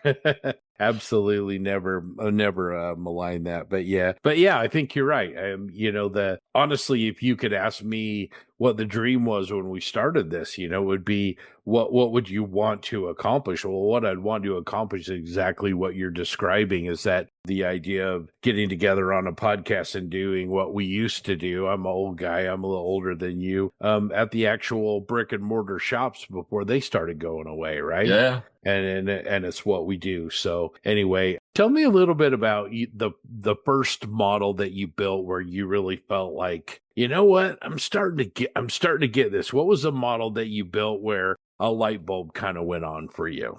So that would be, ironically, it was a 38T, and I think it wasn't a Dragon kit. It should have been about 2000. This is when I was getting really active in the fine scale forums. I'm trying to remember whose kit it was. I can't remember off the top of my head, but I was building this 38T, and it was the first time that I decided to post pictures of my build and share them with people. And I started getting feedback. And I always joke that every one of my builds has at least one major flaw. This one had a major flaw, but I just, actually, it was the Dragon kit. It had a major flaw. I made a big goof, but I was like, all right, whatever, I can learn from this. But just, that was really the moment that I felt like I started participating in the hobby as a community, instead of just it being something that I did by myself at my bench that, you know, I wasn't going to share with anybody and nobody else cared about. So, and that was the first model that I took to, it was the first time I went to AMS East, ArmorCon. I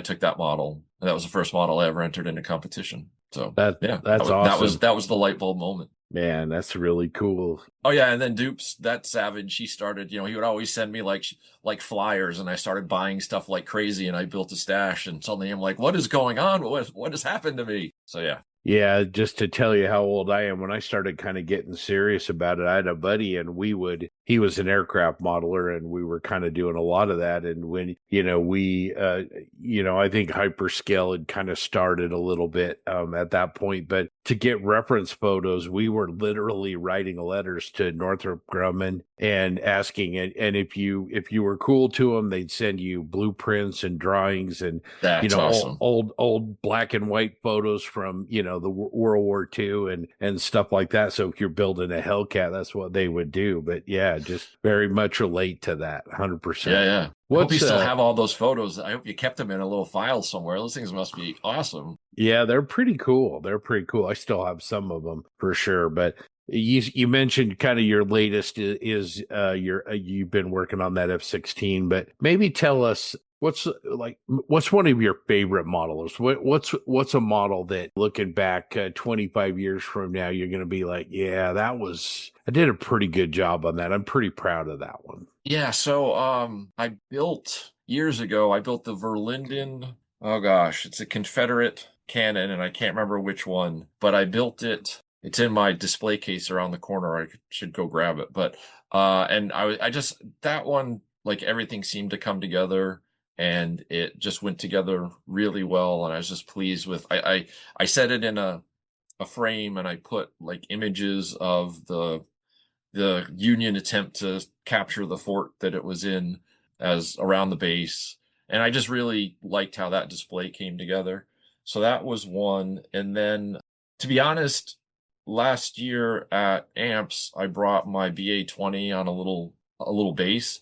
And even like I knew that there were some issues with it and it did okay in the competition. But the thing that the reason why I wanted to bring it was I had completely scratch built a tree and I had actually followed a video that Andy had posted and twisted wires together and stuff. And again, I knew that the tree had its own issues, but I was just really pleased with being able to take a bunch of wire and make it look like a passable tree. So I really look at that build and I'm very pleased with it. And the BA-20 by Hobby Boss is a cool little kit. I'd really like to get another one and build it again because it was just a lot of fun. And I got a couple of figures. Can't remember who did the figures, but they were really nice figures and I think some of my best figure painting. So that was a kit that, despite the flaws with it and despite some things that I wish I had done differently, as a total package for the challenges that I took on and feel like I was relatively successful in accomplishing. That kit's one I'm going to look back on with a lot of satisfaction. Nice. I want to pull on a thread there. You mentioned Andy from Andy's Hobby Headquarters. Oh, yes. When you look at, consuming social media, consuming content on YouTube, like, a blunt question, where do you go? Where do you find that inspiration? Who are you always going back to online? Yeah, that's obviously Night Shift but like LPJ models, I do look at Andy's videos pretty regularly. I'm trying to remember who was it that I was just watching not too long ago. Oh, it's Plasmo. I really enjoy Plasmo's builds. And then from time to time, like when I'm scrolling through YouTube, I'll just see a random video of somebody and I'll watch it. And oftentimes it's not somebody that I'm subscribed to or that I watch regularly, but they end up providing me with some motivation and inspiration just seeing how they do things. So nice. Do you ever watch Boylai Hobby? More sci-fi stuff? I don't. You'll love it. Boylai, Boyle, and Boylai Hobby Time. He drops a video every week actually, and he does everything from historical stuff, but mostly his world is fantasy, and he's created his own universe, I guess you could say, under the Wild Imaginary West. And he takes opened up his he's awesome, and he does a lot of Star Wars stuff too. He does a lot of, I guess you could say, genre clashes between like Warhammer and Star Wars, or Old West and mech. And I think his videos, he's just really good. And I'm willing to bet you're going to spend the rest of the day watching them. I won't even watch the Super Bowl tonight. I'll just be too busy watching his videos. I will bet you money, because Scott will back me up. His stuff is just, it's really good. And this is weird to say, but it's like, it can be consumed by anybody, whether you're like uber obsessed with the hobby or if you don't even build models. Like some of my coworkers have talked about watching scale modeling videos. Like he does one on a Yellowstone, like one of those pools, that, the acid pools or whatever. But his content is super inspirational, and you could just put it on the background and work all day long. So definitely check him out. Yeah, I just opened up the YouTube and holy cow, he's got some really big dioramas that he builds too. Oh yeah. And his what's wild about him, and it's all like, he started this back in like the pandemic era, like just less than 5 years ago, and his channel has absolutely exploded. So I don't know, he's a good example of what's the saying? The best time to plant a tree was 20 years ago or today. He's the guy that just went off and did it, and now he's got a freaking massive friggin' tree because it's his content's it's really nice to consume. And as you were mentioning earlier about like finding that stress relief, finding that peace, his videos, I'm being honest, they're like therapy because they're really, really nice. And he creates some unique stuff. So highly recommended there.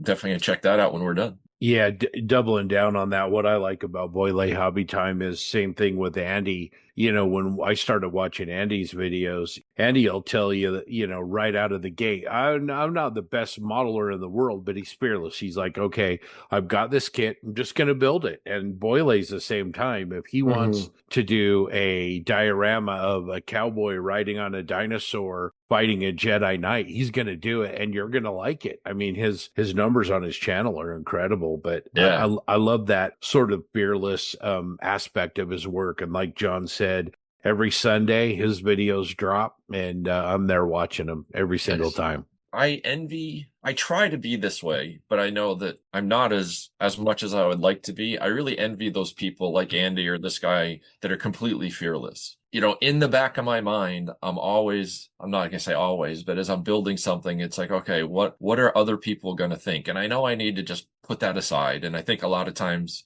overall, I'm able to do that, but it's still, you know, a little bit of that in the background of like, well, you know, if I bring this to a show, what are people going to think? I still struggle a little bit to realize that part doesn't matter as much as what I'm getting out of it. 100%, Boyd. I mean, I think you mentioned earlier that you're not really a competitor for the sake of winning awards, but, you know, you've kind of realized that magic of when people get together at shows, what can happen, that collaboration, that co-inspiration. And that's really, I think, the key. Yeah. Is being able to share that moment of, hey, Boyd, you know, show me what you bring, you know, and then you go over, and then that conversation goes, okay, we have this in common. Now let's look at this work together. And, you know, and then we've talked on this show so many times, John, about how the way we view our work is not the way that somebody else does. You know, you look at a piece of your work, and Boyd, it sounds like you're the same way, where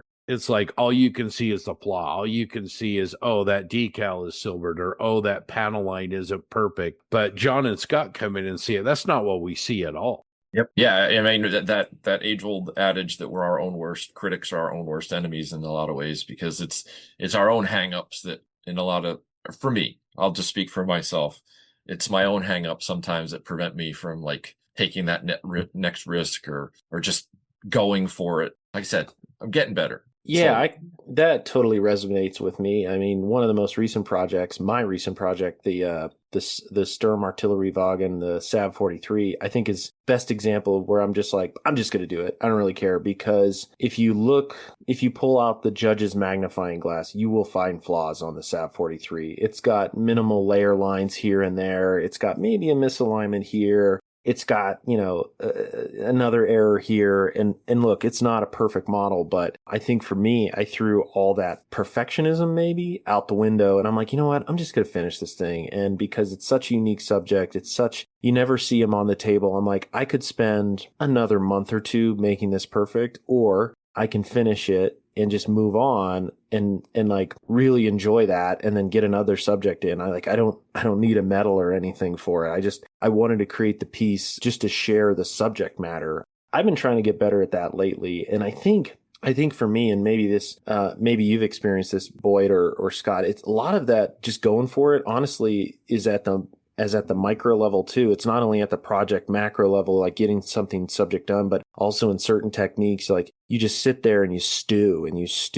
And then it's just like, you know what? F it. I just got to do it. I don't know if you've experienced that, Boyd. Absolutely. I mean, I will sit here getting ready to, you know, I'll have base painted a kit and I'm getting ready to start weathering. And I'm like, okay, I got to make sure, you know, what am I supposed to do? Oh, I better go watch, you know, 6 hours of videos so that I know exactly. It's, you know, it's, what is it?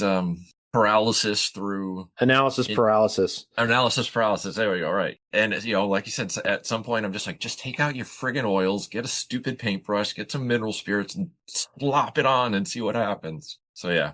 And it makes so much sense when you say it like that. Yeah, it does. But I wish I could practice with what I preach a little bit better. But yeah. Amen, brother. Yeah, and sometimes you'll watch something or read an article and they're like, yeah, and I let the paint dry for 24 hours. And I'm just like, some days I just get impatient. I'm like, you know what? F it. I'm doing it. And you just run right into, whatever that technique is. And I find that it really, I don't know, some of those I have yet, this is really crazy, especially when painting.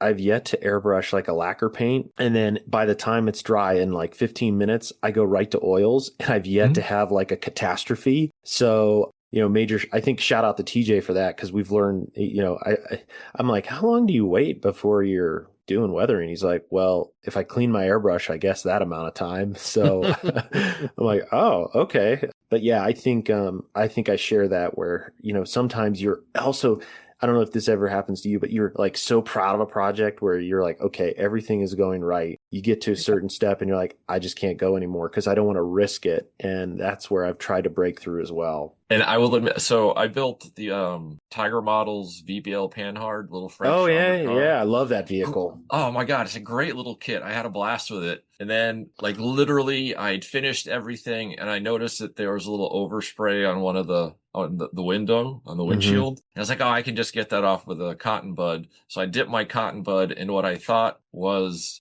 I think, iso alcohol or something, and it turned out to be enamel thinner, so it just completely destroyed it. And I was like, but like I have that in my display case, and I look at it to remind myself it's okay if you screw it up, even at the last moment, because I still had a great time building the kit. The window's screwed up, so I'll never enter it in a show, but it still looks cool. Yeah, it still came out good. Yeah, so I mean, even in those moments where a catastrophe does happen, it doesn't have to mean that the whole build was worthless or pointless or wasn't even, it wasn't fun, because I had a ton of fun building that kit. Yeah, 100%. Looking forward, after your F-16, what's going to be your project of choice? Well, so I'm also working on, during the F-16, I got a little burnt out on building that F-16. I realized that the build process for a modern jet is a little bit different than the build process for, say, an armor kit. So I had gotten a little bit, I don't know, burnout on the F-16. So I did. Oh, nice little Nashorn. Yeah, so I got the Nashorn ready. 48th, right? Yeah. Okay. I am absolutely in love with Tamiya 48 kits. Hell absolutely yeah. in love with them. So I got that one. I have a Tiger that is also ready for weathering. And then 2 nights ago, as I was finishing up some painting on the F-16, I looked over at my stash and I was like, man, I have all these Vargas kits that I got in Omaha. I'm just going to pull one out and take a look at it, because I've never built something like that. And I started the 149 millimeter Italian mortar howitzer. Cool. Yeah. Actually, it's right here. I don't know if you can see that very well, but. Oh yeah, nice. Yeah.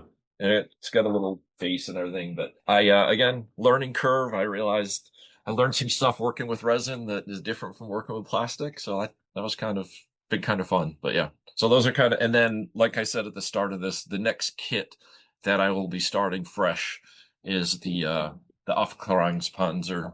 Yeah. Dragon, because I've had this thing in my stash for so long, and I just think it's a funky looking vehicle, and I just really want to build it. So that's my next fresh build. It's got a little bit of a sports car as a tank, a little bit of that kind of, the Luke's has it, but yeah, it's got a little bit of that Fiat Spider, no top, Triumph, kind of a vibe to it, I think. Yeah, and I love that 2-centimeter turret. I just think that looks cool, and yeah, it's because I actually one of the other kits, when you ask me out, a kit that I'm really proud about and that I'll always look back on, I did the old Tamiya SDKFC 222. Okay. Yeah, I love that. And again, it was one of the first kits that I added a significant amount of aftermarket to, and it came out really well. So and that was a kit that I built probably 15 years ago or so, but that's one I often look at, and I still feel like it stands up pretty well. I think they've done a great job with that one of keeping it up to date. I remember the first 222 that I built was that old ancient, I think they gave you a sheet of like lattice The work mesh. thread mesh. Yeah, that's what for those that's the one I had. screens. Yeah. And now you can get that kit from Tamiya, and it's got a metal barrel and it's got those photo etch screens, Yeah. and everything. But it's such a classic. It is. It really is. It's funny. I actually have that kit. I started it because it's a classic good kit, and I bought the upgraded one. Yeah, with the barrel, with the photo etch, and I have some def wheels for it. It is a little sports car, and I think it's such a unique subject, and I love that. You can do early to honestly late war because they used them in the Ardennes offensive, and they were still in dark gray then. Ask me how I know. There's a rear plate at the museum in L'Église. So when people say that German gray wasn't still in existence back at that time of the war, I'm like, okay, cool. Here's the fact. But no, I think that's a sweet little subject. If you want to do a buddy build, I'll join you. Oh, wait, for the 222 or the off? Oh, you use the off-clearing Panzer chassis for your. I'll find my. Like I said, I have two of them. That's such a cool little. That's a cool little vehicle. I'd love to finish mine. So I mean, if you find it, let me know. But I'd be in for a 222 build. That'd be cool. Those are fun. Yeah, and it's a really affordable kit too. Maybe we'll get Scott to build one too. Yeah, I have one. I have another one in my stash somewhere. It's back there. So I know that I've got one. The wings for its moment in the sun. Yes. Very cool. Very cool. Yeah. Well, Scott, you have that kit too. You should build it with us. You need a project for the show in October that we haven't mentioned yet. But SMC, you should build that for it. So no, that's really cool. And the kit itself, I mean, I don't think you need much for it. It comes with individual tracks. It's got photo etch on the roof. And I think the barrel actually looks really good. Even as an injection molded, it's got the flutes in the end. So I think you should give it a go. It'd be cool. I mean, gotta have rule tracks, of course. Yeah, I mean, you're spoiled, Scott. You gotta do that. That's gotta have that metal sag, right? Yeah. So, Boyd, rumor has it that you might be heading out here to Salt Lake City for the Rocky Mountain Expo in May. I am, yeah. So it was fortuitous that the date changed, because I think your original date, or if it had been the same date that it was in previous years, was the anniversary of the weekend of my anniversary, which that would have been that was a no-go. But then I think it was the last episode or the episode before that, you made a passing comment that the dates had changed. I was like, wait a minute, what's happening here? And May is actually a sweet spot for me because my semester gets done at the beginning of the month, and I've got a little bit of downtime. So when you said that it was that weekend in May, I was like, holy cow.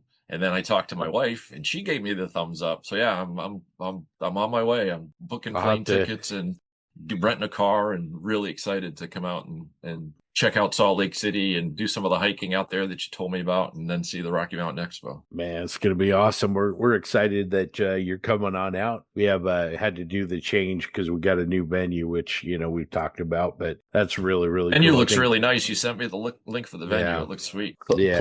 Plug the date, Scott. Let's not. Okay. May 22nd and 23rd, Salt Lake City. You can find all the details at RockyMountainExpo.com, and we'd love to have you. But appreciate that. Yeah, I'm trying to strong arm Zach Pease into coming with me. It there might be a you little go. bit more difficult for him, but I'm gonna keep working on him because I'd love to get him out there. Because come on, Zach. Zach does his work is just awesome. Like that guy, he'll go radio silent for like 3 days, and then hey, look at this 1/32 scale Spanish ME-109 that I just built. It's like what?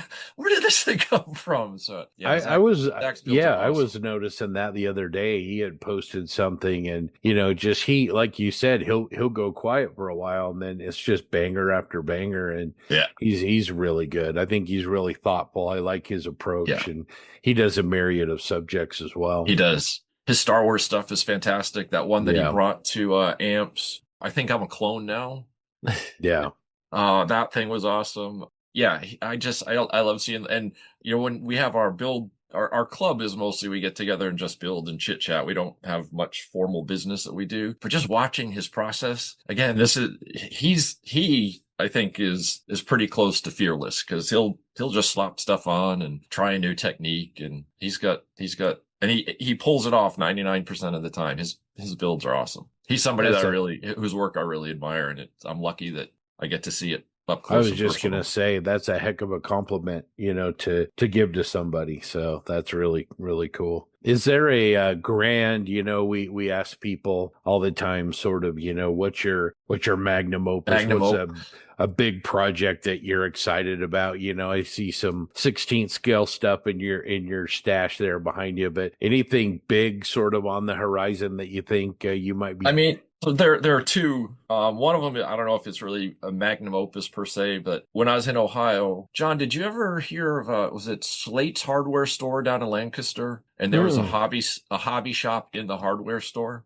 I never knew about that. Oh my God, that place was awesome. When my wife and I were living in just outside of Lancaster, we actually lived in Pleasantville, but we were right outside of Lancaster, and I used to go there all the time. And I got the old Tamiya Panzer IV-H, and then I also got like just a boatload of like all the Verlinden stuff, Rule tracks. So that's been sitting on my shelf for 2+ decades, and that one is going to be a pretty significant build for me, just because I just think that the vehicle itself is iconic, is what I grew up as a kid. That's what a tank looked like. But then, and Scott, I'm not saying this to suck up to you, I do have the Battlestar Galactica Viper. Who was it that did that build not too long ago of the hangar deck with the Cylon Raider? Oh, Jake. Yeah, Jake yes. Yeah. And I have wanted to do something like that with the Viper, like either in the launch tube or in the hangar bay, and all the crew around it and flight crew and stuff. So that one is something that I really want to tackle someday, because like you, I remember watching the original Battlestar Galactica on a tiny little black and white TV in my parents' bedroom with the little rabbit ears, trying to maneuver them to be able to see the show. And I've been a Battlestar Galactica fan ever since. And when they did the reboot, it was just like, this is the best thing ever. So yeah, it's really fueled my passion for Battlestar Galactica. That Viper is just, so iconic. If you're from that era, Ralph McQuarrie literally, I think, formed our psyches, between his work on Star Wars and Galactica and Buck Rogers. Those vehicle designs are just so good, whether it's an X-Wing or, the Viper or the Buck Rogers Thunderfighter, just so great. But anyway, if you need help with the base, let me know. Other implements, I have quite a few STLs and knowledge, and we can hook you up and point you in the right direction. Do you have a 3D printer? I don't. It's funny. When I was thinking of this conversation, I figured 3D printing would come up. That's one of the things like I want to get into, but I don't want to get into because it is one of the, it's sort of like one of the, I guess, struggles I have with the hobby is how many other hobbies go along with it. So like you build something, but now you got to photograph it. So you got to learn how to take good photos, and then you're building something and you want to have accessories, so you got to have a 3D printer, and you got to learn all about the 3D and Cults and Slicer and all these other awe-inspiring or intimidating tools. And I listened to Will Patterson talking about 3D printing. I'm like, oh my God, this guy, I got nothing. I'm just gonna sit on the sidelines of this one for now. Yeah, so yeah, I don't have one, but it is something that I've been tempted with or toying with. Dupes, my friend up in Maine, he got one not too long ago. So I keep telling him, I was like, hey, how's that printing going? And he's still kind of in his learning process, so he's not cranking stuff out for me just yet. But hopefully, maybe I better not have you watch the latest Night Shift. It might have just a little bit to do with 3D printing. It's great. Oh, geez, it's great. Yeah, because all of you have one, right? Because I know Jensen has one. You have one, Scott. JB, you do. Yeah. Does TJ have one? Yeah, TJ we all and do. Grant both have one. Yeah. I got to clean off. I got to clean mine today. I want to do some prints for a Yog Panther I'm building because, like you said, it's a hobby within a hobby. I will say though, I'm a big fan of just putting STLs in the thing and pushing go. I don't do any of the modeling. I really like to, but I do think you're right that once you go down that, it'll be a slippery slope because you see the amazing work, everybody from, John Colasante to... Oh, that guy is amazing. Just wonderful stuff. And then, obviously Faustus on Cults, but even, I'll shout out Zach Grizz, who actually can do some modeling. Don't tell him I said that, but it's really wild the amount of good work that is being done with STLs and sharing with the community, and whether it's Elaine Rivard, Dukes, John Colasante, hell, Tony Bell in Canada did a fantastic set for B26 I picked up. So it's really cool to see all your friends jumping into super unique subjects and modeling them, because I doubt a lot of that will ever be kitted. Well, I mean, you never know, but yeah, the world of 3D is crazy. Yeah, it is. I mean, maybe that'll be my next. Maybe that'll be my next venture. We'll see. And they're getting so cheap. I think that's the Well, other right. That's the problem. It's like, for crying out loud. It's like a cell phone that, like, they get so cheap, and there's so many new versions. I mean, it's gotten to a point now where the consumables, they're more expensive than the printer itself after you run it for a year or so. But it's like the Andy's stupid 16th scale kits. It's like, how can you not get them, because they're so damn cheap? They're so cheap. But yeah, it's I love them. Yeah, now I need to go print something. Yeah, well, if you need going back to Jake's Cylon diorama that he did, if you need a base, or you need an access ladder or a figure, I mean, it's really great to have one of those on your bench, because you got the ability to augment, even if you're not an amazing CAD modeler like Jackson or Grizz or Dukes or these guys that but you can take an STL file and, print it out. It really, I think, helps make what you can't do, it really minimizes it. So it's really, really good. So anyway, and then especially if you're a sci-fi guy, Battlestar Galactica, I think, I just finished last night my last plate on the land ram from Elaine Rivard. And that looks awesome. Yeah, sized it down to 35th scale. It comes at 24, but man, I've wanted a model of that for decades. I'm so excited, and it turned out really well. So I saw the picture that I think you did you post that on the Posse maybe? Yeah, I think I did. So really cool. Yeah, that brought back some memories to the original show, that's for sure. Yeah, one of those. Yeah, it's a set piece, but it has actually a real vehicle, and that's a lot of fun to kind of dig into that. Where it came from is literally an old snowcat that was low to the ground, flat. It was painted red, and they took that and made that vehicle from it. It's kind of fun to kind of go down that rabbit hole. But anyway, I actually drove one of those when I was on active duty, and we were doing mountain warfare training in Bridgeport, California, and we were up there in this. And they had one of those, and I got to drive that thing around a couple days. So yeah, awesome. Well, Boyd, I appreciate you taking some time for us and coming on and geeking out and talking about our awesome hobby. Let's make sure and talk about what you do, which by the way, you had a bone to pick with me right at the initial part of that. I've got a bone to pick with you. Oh no, what have I done? I think you know what it is. So Quiet Corner Modeler is your modeling nom de plume, right? And you don't do enough on that channel. I always enjoy when you post, but you don't post enough. Well, guilty as charged. So Quiet Corner Modeler is both a nod to the part of Connecticut that I live in, because this part of Connecticut, where Rhode Island, Connecticut, and Massachusetts come together, is called the Quiet Corner, but also because my modeling space is my personal quiet corner. I know that I don't. I kick myself, and it's one of those things where, sort of going back to talking about learning to take better photos or 3D printing and stuff. When I come down at night and I do something, it's like, I know I should take a picture but I'm tired and I'm done and I just want to go to bed. And but I will promise to try to do better. How's that? As long as you don't insult the 38T chassis ever again. That sounds like a deal. I'll happily make that trade with you. But yeah, man, I love it when you do post, and maybe you and Zach could be like kind of co-conspirators in that and get each other to post more regularly. That's not a bad idea. I'll get Zach to harass me a little bit more. He should be pretty good at that. Yeah, because he does know where I live, so he can come over and throw rocks at my window. So, well, you're only 2 miles apart, right? So that's walking distance. That's danger zone right there. So, well, awesome, Boyd. The Quiet Corner Modeler. I know you've got a Facebook channel. Do you have an Instagram or anything else? No, I'm just that on Facebook. I decided to keep my social media presence a little bit simple for now, because when I did it, it was just sort of a thing to do, and I wasn't really, But at this point, it's just the Facebook. Awesome. Well, check it out, and then you can find him also in our Plastic Posse group pretty regularly. So that's really cool, and we'll look forward to kind of seeing you as you wrap up, bring that F-16 home, and then work on that.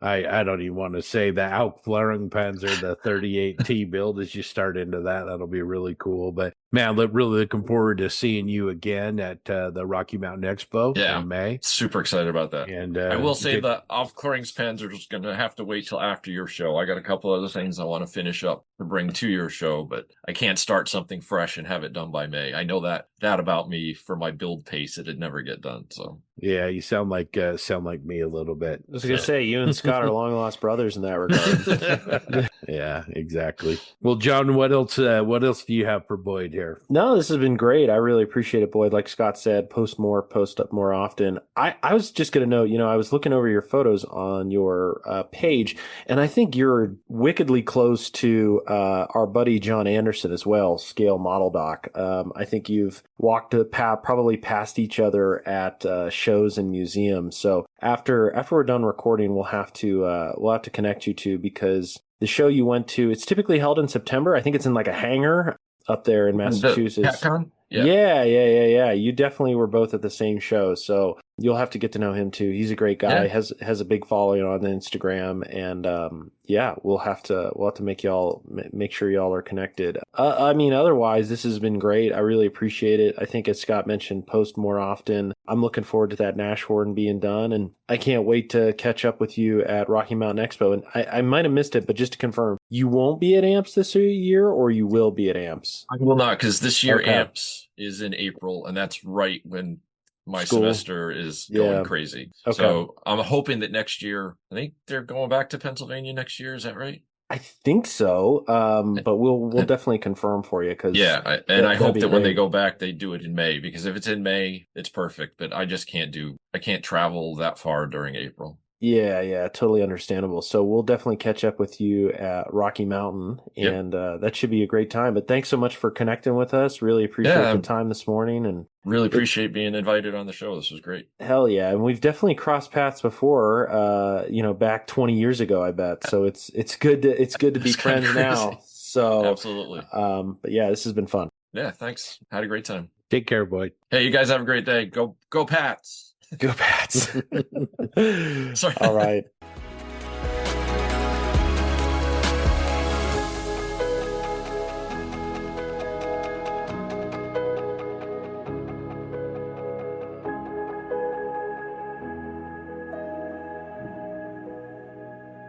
All right. Hopefully you enjoyed that interview. We sure did. It was great fun. By the way, make sure for this episode that you stay all the way to the end for some pretty cool bonus content with Boyd at the end. So, all right. Well, let's roll into a discussion point, and I'm going to challenge the guys here a little bit to get a little bit real. But, I've been thinking about this question of, I call it, what is your why? And a lot of people say, why do you do scale modeling? Why do you do the hobby? And I'm not looking for, well, F-16s are cool, or I really like Shermans, or Colonial Vipers in my case, or whatever. But I want to go a little bit deeper than that. What is it about scale modeling that motivates you to keep going, keep trying to get to do better? Take the time, and we all have lots of things in our lives that we could be doing.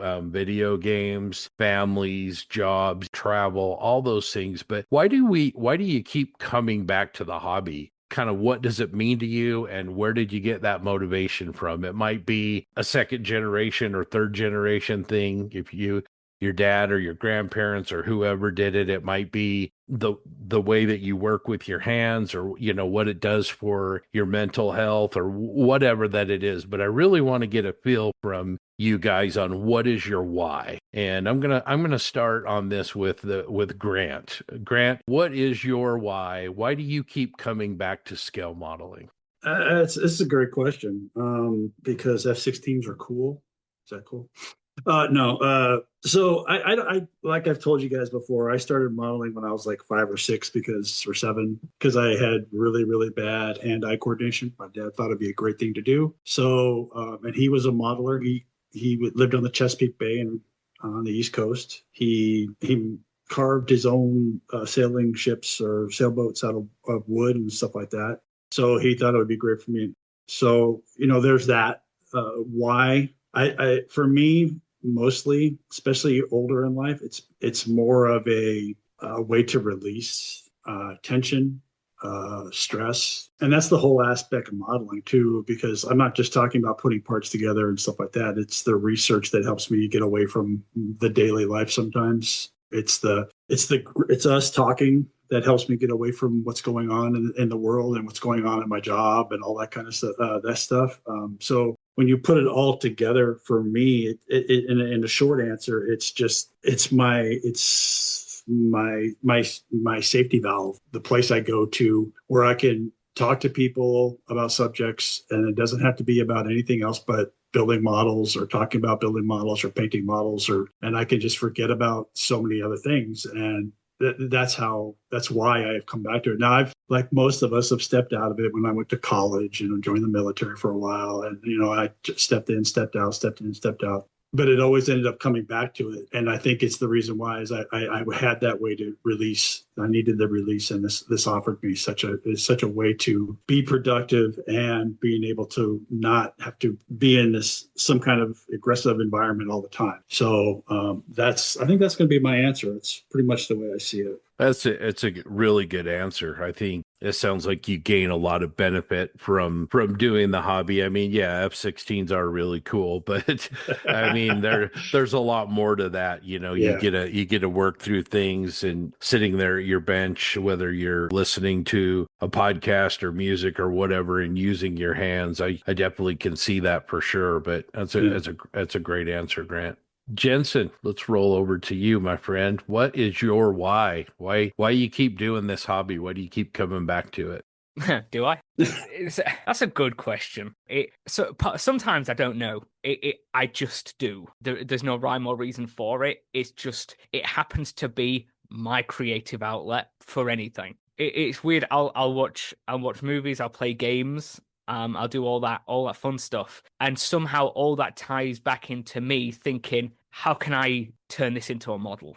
Or how can I recreate this in some way? Like, I'll play Fallout, and then me and Jackson and Zach will start talking about, let's 3D print some like T-45 or T-60 armor and make a little vignette about it. Or like when I used to play War Thunder, I was like, that's a cool tank. I want to build that. Everything I do has an influence in some way that brings me back into wanting to be creative and recreate. When I was a kid, I just liked the look of models, so I bought models, and it was something to do in my spare time that was better than when I was young being glued to a screen constantly, which I think I'm just on that border of being really glad I was brought up in the age I was, where there was less screens just about. Yeah, it's strange. Like, we joke a lot about why I do and don't do a lot of modeling, but when I do, I absolutely love it. It's weird, like the noise of the world shuts up when I'm actually at the bench doing it. Because not get massively deep into it, we all know how incredibly noisy the world is right now, and like news, and it's all just miserable, terrible, very pessimistic outlook on the world, especially the media at the minute. So any excuse I can to actually be at the bench and forget life is real for a bit, as depressing that sometimes might sound, is great. In a more positive light of it, it's just fun to be creative. I like making things, and I like being able to express. I know I talked about this in the last episode. My style. So when I come to paint and weather things, that's how I can show how I like to show things, and certain styles are like me. When it comes to art or anything, I quite like high contrast. I like colors to be bold and punchy, and like lighting and shadows to be quite extreme. And if I can show that in something I've created, great. I think I've done a good job. And when I build, when I eventually build and finish projects, or I do something I'm really proud of, it's exactly that. It's that feeling of I've just done something. That feeling of completing or being productive or a bit of self-fulfillment is great. And modeling really provides that. There's a lot of things I do that I don't get that. It's like I play darts a lot. That'll wind me up. If I'm not playing well, it does my head in. And I'm like, why am I playing this stupid game? But with modeling, it's just like, okay, bit of creative time. And even if things don't go well, I enjoy the task of fixing what didn't go well. It provides its own little conundrum in itself. So for me, it keeps my mind active. It keeps my hands working. And that's something my mum and my grandparents told me a lot, is even if you're young, keep your hands busy and keep them like useful.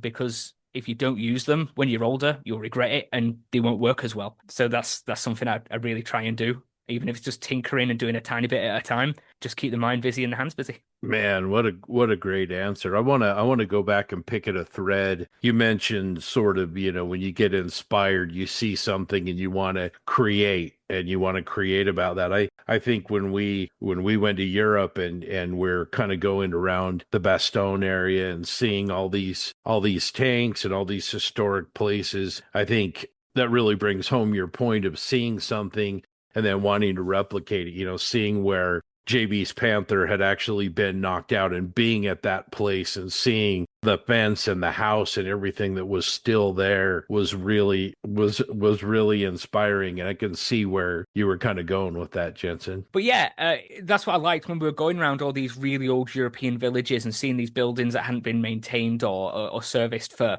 like 50 odd years. Seeing the natural weathering and deterioration of these buildings, like with moss and rain streaks and damp, just taking pictures of these, and I imagine the locals are like, what are these freaks doing just taking pictures of old houses? But like the amount of references we got, and it's just like, I'm going to make that exact, a bit like Night Shift does. He's just like, saw a picture of an old factory building, I'm going to make it. Yeah, it's great doing stuff like that, creating something that's real in miniature and doing it well. It's a great feeling, and it looks fun, and it is fun. I love the answer. I love Grant's answer as well. It really kind of speaks to what I was after, on this topic. So I'm going to go over to TJ now. TJ, what's your why? You've had a little bit different path than some of us have into the hobby and everything, but why do you keep doing the hobby? Oh man, yeah, I don't really know. I mean, I've talked about my entry into the hobby numerous times in the past. And for anyone that hasn't remembered or doesn't know, I got into the hobby as an adult. I was like almost 30. So I'm almost 43. So it was almost 13 years ago, I guess. And just because I needed something to do that wasn't video games. And I love video games. Don't get me wrong. I have always loved video games. I will continue to love video games and will play video games until I physically cannot. I love them. I've literally been playing my whole life, and I had two kids. I just had my second daughter, and just needed something that was not in the basement, really. Which funny how that works out, because that's where my video game consoles and computer were. So I figured, I could build Warhammer 40,000 figures and paint them at the kitchen table, which I did for a while. And I don't know, just went off from there, and I just really liked it. I liked having the creative outlet because I am not in a creative field. Not that you can't be. I mean, you can kind of, I guess, be a little creative, I guess, with what I do, but not the same way. It's not an artistic field. I'm in a very non-artistic field, right? So this was kind of it started as like in this something different from what I did from work every day, and still got to, I like to work with my hands too. I do it for a living. So yeah, I don't know. And it was hard, right? Like it was a challenge. And I like things that are hard. I know Jensen was waiting for that one. I like difficult video games. That's why I like Dark Souls and Elden Ring and games like that. Games that make you think and challenge you, right? Like I don't like to be handheld. So in that way, like I liked the fact that building models can be difficult, right? You have to think about what you're doing. Not always, obviously. I mean, there's a lot of stuff you don't, but there can be, if you want a challenge, you can find it in building scale models, even though I still maintain on average building models is easy. But if you want to make it hard, you can make it hard. Like you definitely can. And we all know that, right? And especially when you're starting out, it can be difficult because you don't know what you're doing.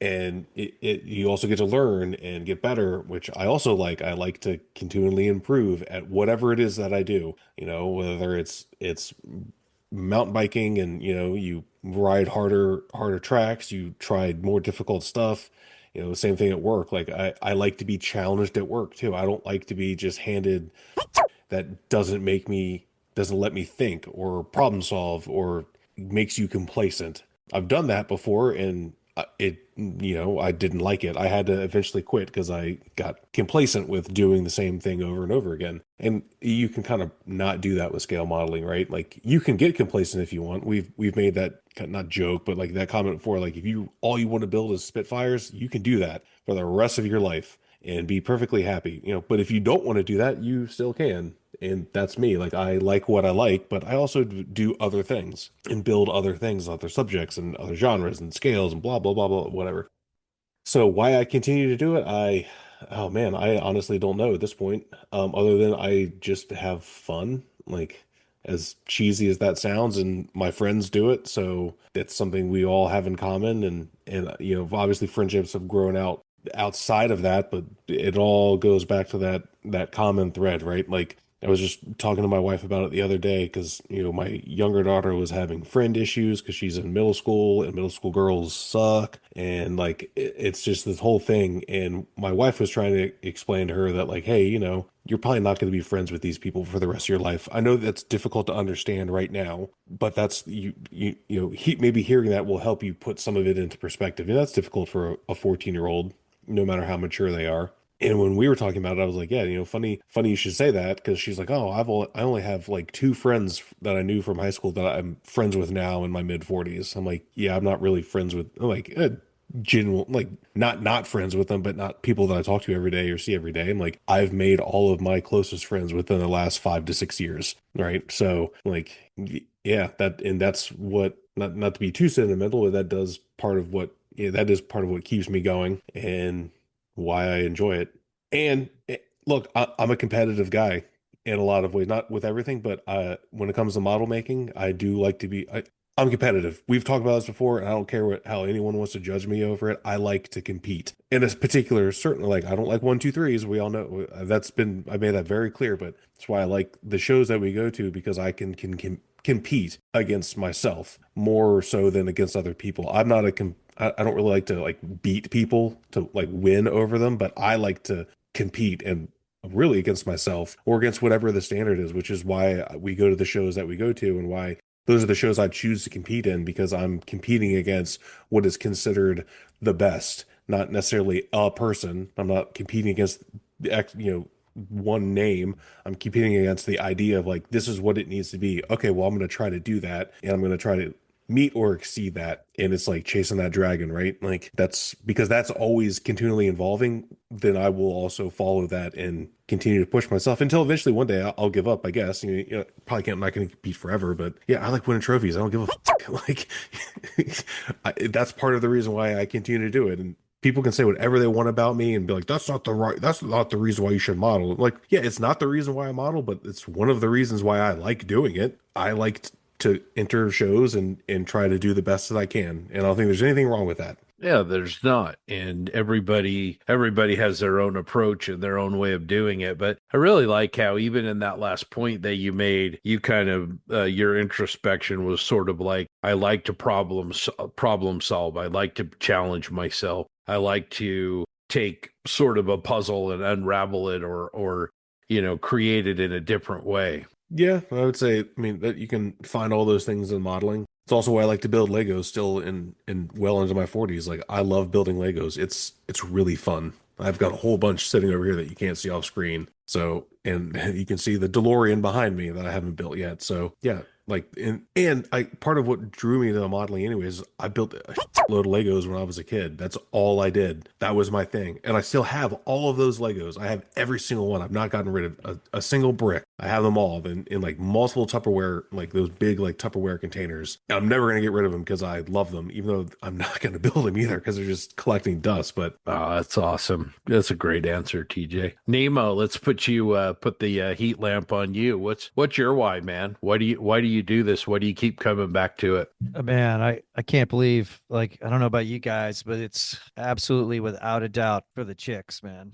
That's why I'm just kidding. So there's two. Hey, we've seen that in action. not with you, Nemo, but we've been places where that can definitely be a thing.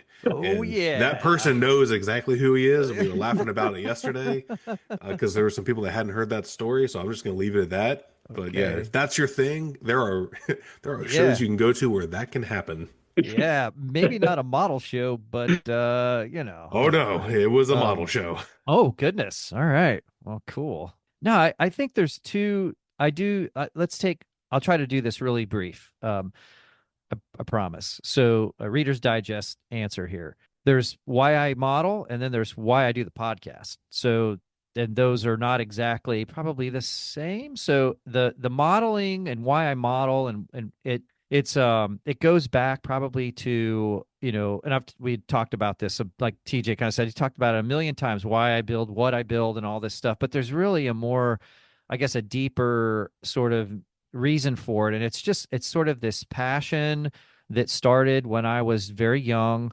almost like about the same time that Star Wars came out. So you had like the Star Wars figures and the vehicles, and I just loved playing with that stuff. It was a blast to collect your figures and to collect the vehicles. And I didn't have the dexterity with my hands or the know-how to be able to build a model. So that was probably when I was about 6 or 7 years old, and so Star Wars it just totally captivated me when I was a little kid. And I still am a big Star Wars fan, even though I don't build any Star Wars models or anything. I think I have maybe one, kit in the stash that's still in the wrapper and stuffed away in my storage unit. But it sparked, there was kind of like the seed of the love of kind of like toys and things you can play with. And then couple that with my love for airplanes. So when I was very little, we lived, I lived in Corpus Christi, and they had the naval base there. And I remember seeing the airplanes flying, and my mom would take me. She was so cool. She would take me to like where the runway was at one of these outlying fields. And I'm just a little kid, and we would sit there for hours as the planes would come over and land and land. I was just captivated by it. So that was, I wanted to have one of those, just like I wanted a Star Wars vehicle to play with. I wanted one of those military planes to be able to play with. And so then my dad, about this all the same time, helped me build my first model. It was just, I brush painted it, and, the gear were all crooked, and it was awesome. I think it was an F8F Bearcat, if I'm not mistaken. And then as I got older, I was like, okay, I really want to learn how to do this. And, I would pick up a kit from like Walmart or whatever little, five and dime store, some old Monogram kit, and you'd slowly start to put them together, and you'd get a little bit better and a little bit better. And then I got a little bit older, and we moved to Harlingen, where the CAF headquarters was. And that was that was a huge inspiration. It's this passion, this deep seated, like wanting to produce like a replica of what you saw flying or what you've seen. And they had this giant collection of models, and I just always would sit and stare at the models just as much as I would stare at the real thing sitting out in the hangars. And my mom would take me. This is back when you could do this. I don't even think you could do this today, but she would like take me and my couple of my little buddies, and she'd kick us out, on like a Saturday morning, and we'd stay there all day until they shut the place down. And we would talk with all the old folks that were either doing maintenance on aircraft, and we get to like help them get rags or whatever we would do. It was just, we got involved with the CAF, which was so much fun.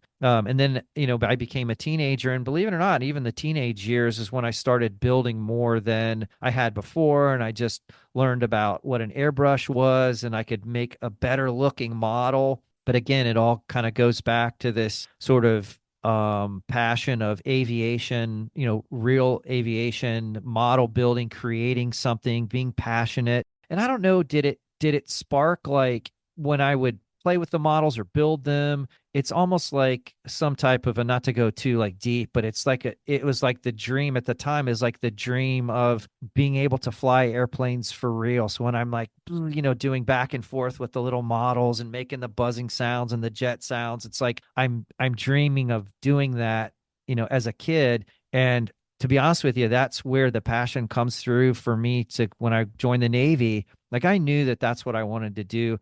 I just didn't think I could do it. So many people, teachers included, parents, friends, are like, dude, they don't let people like you fly airplanes in the Navy.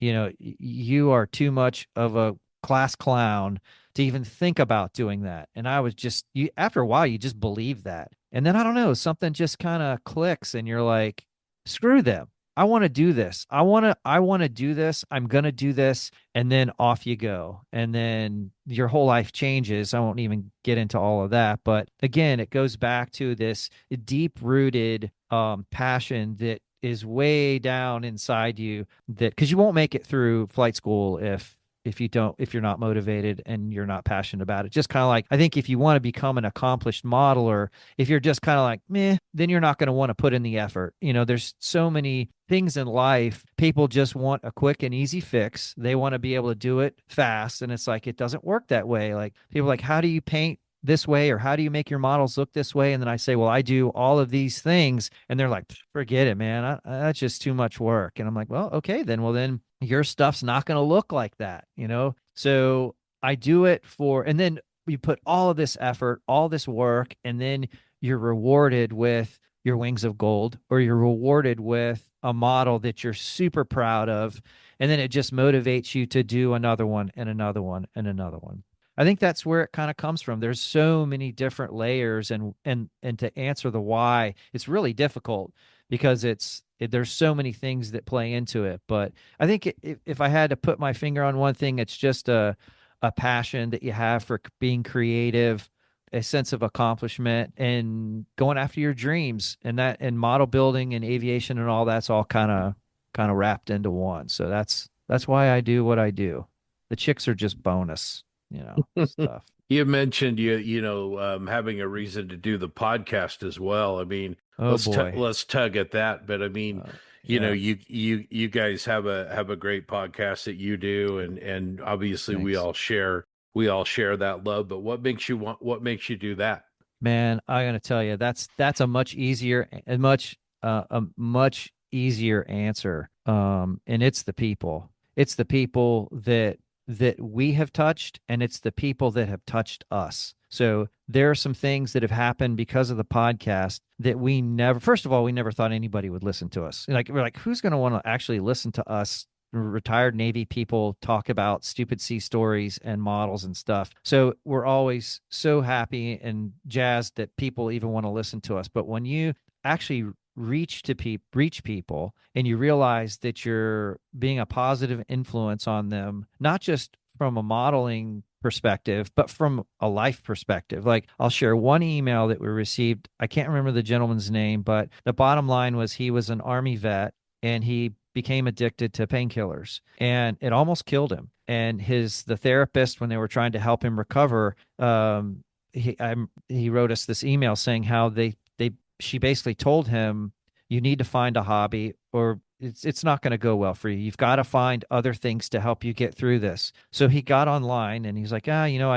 used to build models when I was a kid. So he Googled like hobby, whatever. And somehow our podcast popped up. So he clicked on it and started listening, and really enjoyed listening to our podcast, and would like look forward to build. He got really into building, and he looked forward to listening. He's like, every episode, I just can't wait for the next episode. You guys seem very genuine. And he said that basically our podcast and getting back into the hobby saved his life. Now, if that's not, we were all blown away. When we read the email, all of us, we were all like, let me go grab the Kleenex box real quick, because it was very moving. And we had no idea that we would ever do that to somebody. And so we're like, man, just being able to impart such a positive thing on one person, it's all worth it. And there's some definite second and third order effects that we just never saw coming. And those days when we don't feel like doing the podcast, because seriously, like, we try to stick to the every 2 weeks and do the editing, and we all still work. So it's not like I have a lot of extra time, because I have family that I have to, and other things. And believe me, when it's warm out, I don't want to build models. I want to go play golf. That's all I do. I don't build in the summer. But it's to know that you can, have such a good impact on the community, on people. And we've made so many new friends, and it's just so much fun. That's why we do the podcast. And I would think you guys probably feel similarly. It's just to be able to push the hobby and help it grow and make all these new friends. And, like Scott and I, we were talking about I'm so jealous of all the trips you guys are making to SMC and all around, seeing all these different sites that you've read about and you dreamed about. And I live vicariously through you guys, through all your pictures. So continue to do that until I can make it over there with you. But it's just amazing. And, it's pretty awesome, and makes you smile. I'll tell you that. Keeps you motivated. Man, that's really well said, and just can't really add anything to it. It's amazing how a podcast about we sort of always come back to reality here. TJ's really good at grounding us.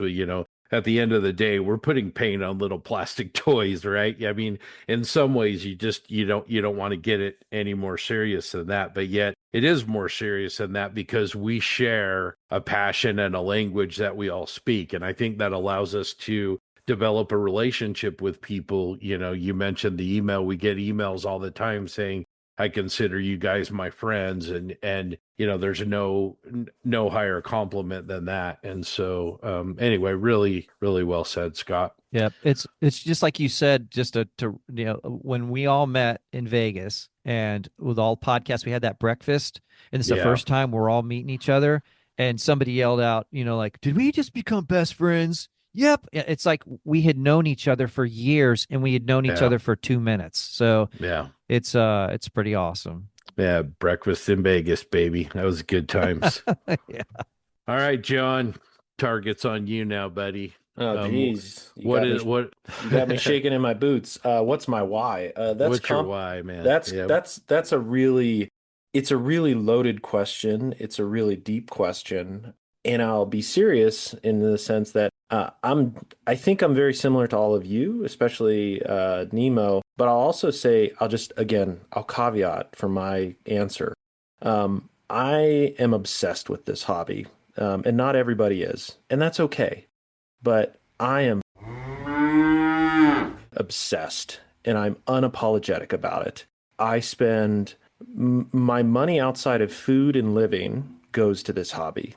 I am different than many, but I think at the core we're all the same. But I am truly obsessed with this. And there are moments where I take this hobby extremely seriously when we're working on a project and we're trying to create that absolute accurate example of what you've seen in a photo or what you envision in your mind. And then there are other moments where I'm not serious, where I'm slinging paint on a slammer build, or playing with the guys online here. Like, there are spectrums of the hobby, and I think that's what makes this hobby great.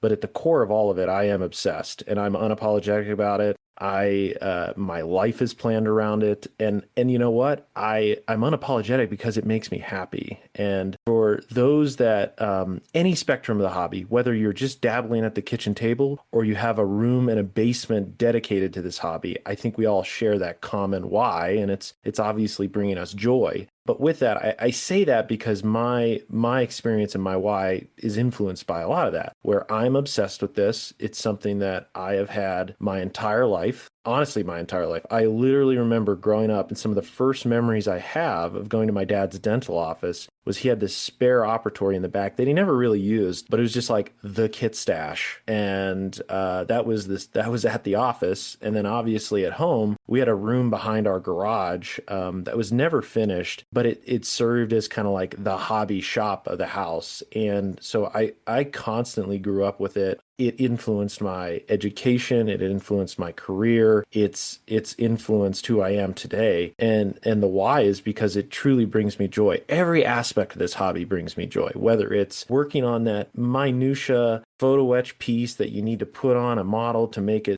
the one that you want to create, to meeting up with friends in a foreign land or even down the street. That's the why. It's a simple word: joy. Every aspect of this hobby brings me joy. On the flip side, there are moments that are frustrating, but the old saying that I truly believe is, they say a bad day on the golf course is still a better day at work. That's the same for the hobby. A bad day at the bench, I'm sorry, no matter what, you could screw up the model that you've been working on for 6 months, but that's still better than a day at work. I will take that day better than any day at work or any day sometimes in life, because life is tough, let's be honest. And a lot of us use this hobby as an escape, as Jensen mentioned. This allows you to enter a world that is unlike any other. A lot of it is your fantasy world, and there's nothing wrong with that. And whether it's creating, for me, that vehicle, like the Panther is a great example, like transforming your mind and transforming the way you think about a project back into that time. Like I went super deep into understanding like what was the loadout on the P-47s that struck this column, because the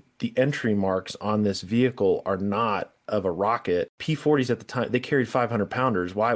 Like this photo doesn't make any sense. These aren't rocket marks. And like the why is like you're freaking inquisitive. You want to problem solve. Like literally, that's a lot of this hobby too, is problem solving. You know, you're putting a kit together, you're scratch building something, you're painting something, you're trying to achieve a finish. Like, but at the end of it, I know I'm going all over the place, viewers, but the why is the joy. Like same 3-letter, it's the same word. You know, it's a word with the same letter count. It's three letters. It's why, it's joy, because that's what it is. As TJ mentioned, as Jen, as everybody's talked about, like it's the friends, so I'll even go one further. It's not even friendship, it's family. Like I see some of you more than my blood relatives. Like, and it is, and look, I love them. Like, don't get me wrong, but there is something to be said around a group of grown ass men that get together in their free time. Like, people can't comprehend it. Like, I tell my coworkers, they're like, "Where are you going this weekend?" I'm like, "I'm going to Texas in the middle of," "Why are you going there?" "Well, I met some friends online and we became like blood brothers now. We're like a wolf pack." And that's why I do it, because literally you could put the show anywhere on earth. You could put it in the desert. You could put it on the, actually, I wouldn't prefer it on the beach. I'd prefer the mountains, but like you could literally put these events wherever and we'll go. It's like Field of Dreams. If you build it, they will come. That's like straight up what this hobby is. And I know I'm droning on, but truly at the end of it, it's joy. When you think about the common thread amongst all these things, whether it's the podcast, traveling, shows, people, even competition. Like I think TJ's important point there is you shouldn't be ashamed to push yourself and be the best modeler that you want to be. There's nothing wrong with that. Again, it goes back to if you want to build at a kitchen table and have fun, all for it. But on the flip side, if you want to become the best and you push yourself against a standard, like there is nothing wrong with that. Like if you look at something and you're like, how do I replicate that? You should be able to reach out to that modeler. You should be able to work together and achieve what you want.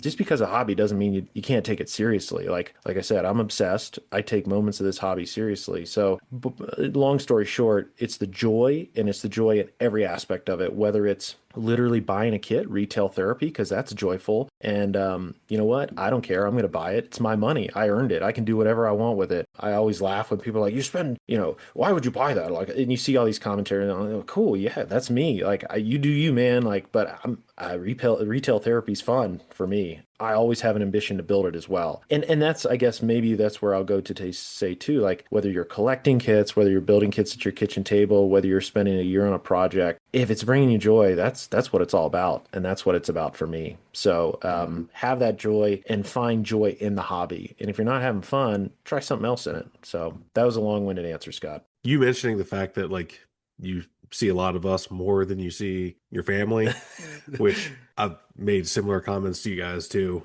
It's just, it's funny. I sat down with a guy earlier or I guess technically last week because it's Sunday, about a job. And when we were talking about like what I would get if I came there. We talked about obviously time off. And I was like, I'm going to be straight up with you, man. I travel a lot.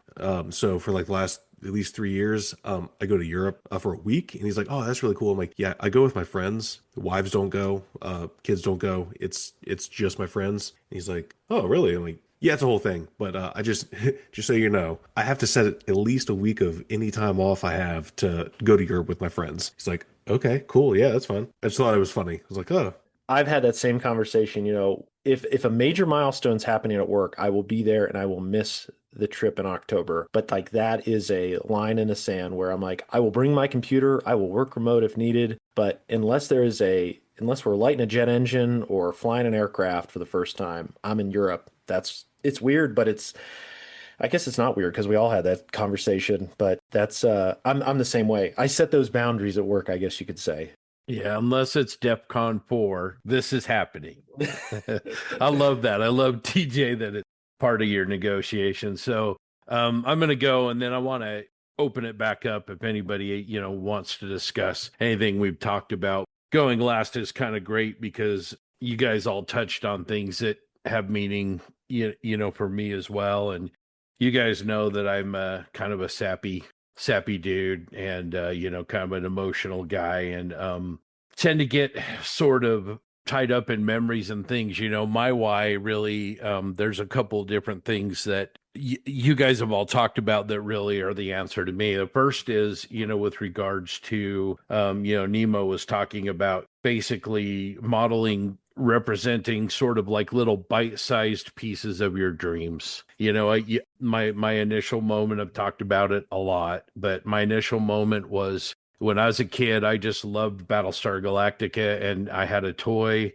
And then one day I saw a model of the Viper, and it just, the realism of it, it just sort of like your dreams become more crystallized. They become more accurate. You look at it, and it's not, I love Legos, like you guys have all said and everything, but Nemo mentioned Star Wars figures and action figures and stuff. But then all of a sudden you see this model, and it's like it's almost like going from standard definition to 4K, right? I mean, all of a sudden it really kind of crystallizes, and so there's that aspect of the hobby. But the second aspect, and the more important aspect, is the screen in front of me right now. I literally would not have the friendships that I have here, and it goes beyond the screen to our community and our friends network that stretches globally. My wife was kind of complaining that my phone's going off at 1 o'clock in the morning with messages. Why don't these people sleep? And I'm like, well, in fairness, they live in other parts of the world, and they're not on our time. But I genuinely love you guys, and love the community. And I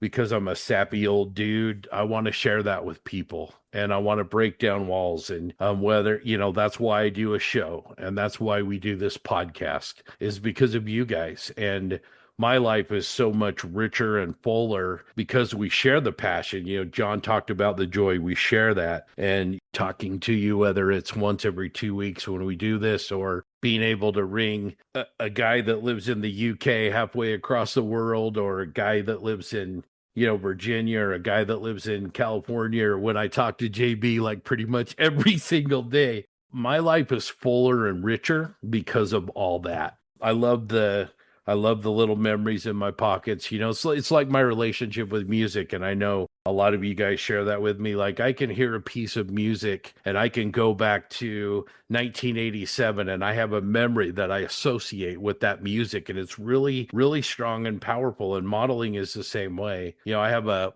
model case that doesn't have any of my models in it anymore. It's all models that I have from you guys and from friends. And I mean, that is a treasure, because I can look at those models. I see that A4 Skyhawk that Jensen gave me, or, the Thanos bus that Grant gave me, or, I have half of TJ's built models in my collection. And, just those things really mean a lot to me. And so that's my why, is because, the memories and the strong associations, and why this is all worth it. Making the people ask about that, why do you do a podcast? Isn't it a lot of work? And it's like, yeah, it is, but it's never ever, until it isn't, I guess it's never ever going to not be worth it to put the work into it, and to pay the money to go, do trips and have those conversations with your coworker. Now, why are you going to Texas in the middle of February? Why again are you doing, and it's amazing.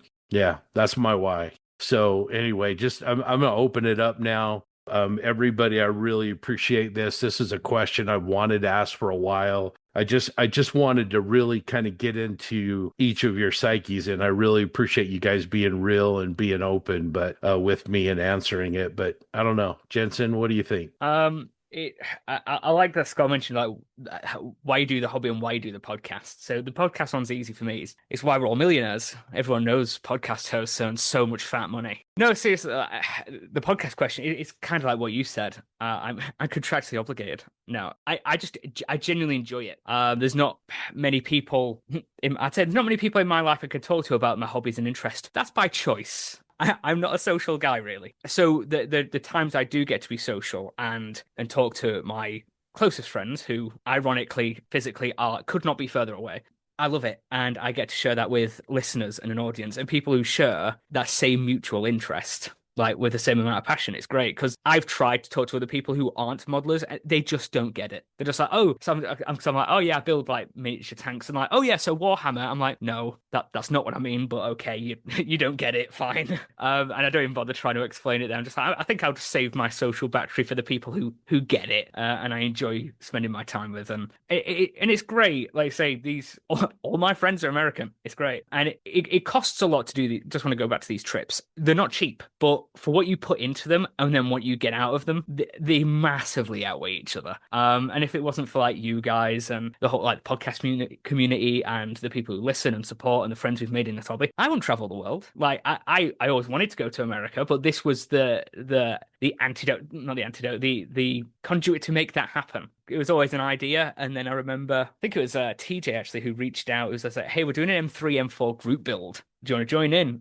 This was before I was a host, and I was like, yeah. And then the whole idea was like, oh yeah, maybe I should actually like send the model over. I was like, what if I send myself with the model? And then it all kind of went from that, and now you're stuck with me. Yeah, I don't know. I just love it. It's great. It's daft. Sometimes I do think about it, just like I put little plastic things together, and this is what's come from it. It's really weird, but it's one of those. I was going to say happy little accident, but not little or an accident. That's well said. Grant, any final thoughts? It's really neat to hear all the different reasons. I mean, it was really interesting to hear.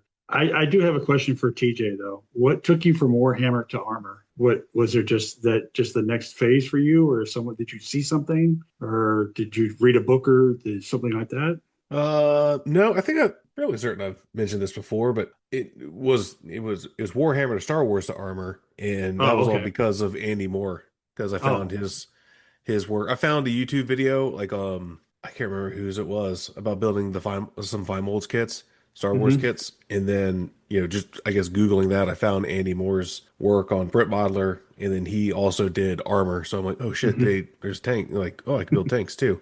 And specifically like World War I tanks, because this was also right around the centennial of the start, so like 2014 era. And that's when like a lot of the manufacturers like TACOM were like making a big push for like World War I subjects. And yeah, that was it. Just that's why I have a special place in my heart for the TACOM Whippet, because that was the first tank I ever built. I love that. Wow. I love that kit, and I love the vehicle. That's why I built more than one and have more in my stash, because I don't know. It's just cool. Yeah, that's cool. Nemo, what do you think? You ever going to come back? And any final thoughts on this? Yeah, I mean, there's so many great points that have been made today. I think I really the passion part, the joy part, it's all the reason why. I mean, because it does make you feel good. It makes you feel great when you have that, when you're working on editing and you nail the perfect transition from an ad to that it's creating something, but you're just like, yeah, it takes you, like there was one show that I was editing, and I mean I worked on this one small little area for like hours to get it to sound right, and then I finally nailed it, and I'm just like, I felt the exact same way when I pull off a complex camo pattern, and I'm like, the proverbial frill, yeah, just it's super happy. It makes you feel great, just like I don't know who said it or where I heard it, but I really liked what TJ said about awards. And I hate that it's like there's this sometimes a negative connotation to earning, winning, receiving an award at a model show, whether it's a gold, silver, bronze, or first, second, third. Like, be proud of what you did. It's okay to be happy that you won an award. That's okay. I mean, it's not like my driver. Like, I don't build a model to go to a show to win an award, but I build a model, and if I happen to win an award, of course I'm happy. Of course it makes me feel good. Again, it's the joy part.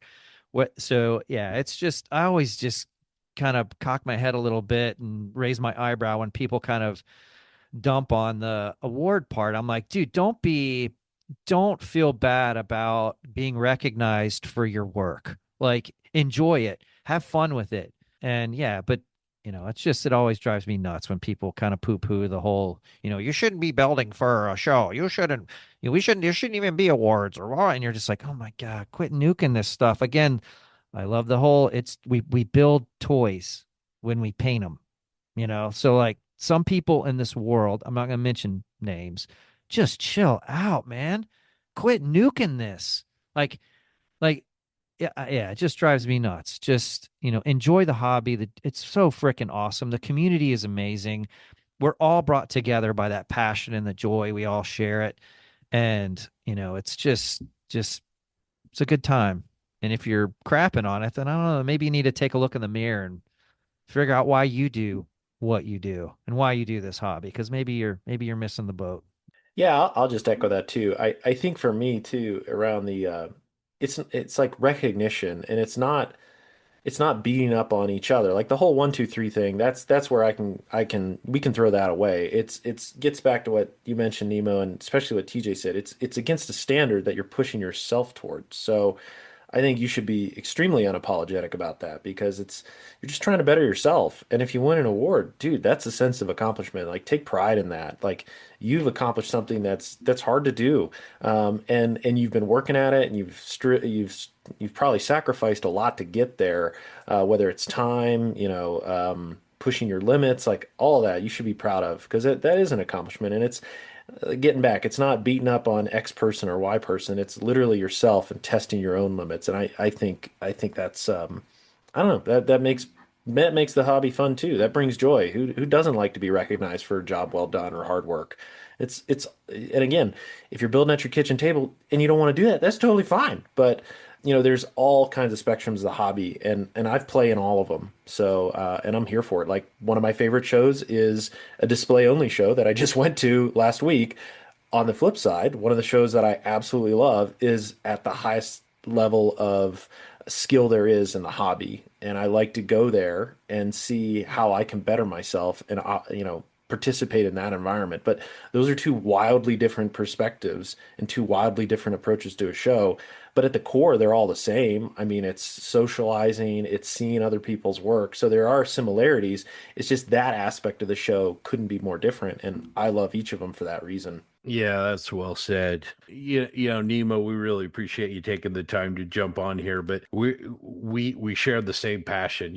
And yes, our individual approaches are different, and the ways that we're motivated by competition or not being motivated by that or whatever is always different. We're all individual people, human beings. But yeah, just it's a great reminder that there really shouldn't be, in a perfect world, any kind of toxic competition or whatever between people, because there's so much we can spend our time so many better ways, really building each other up, encouraging each other, inspiring each other. And you guys are all really, really great.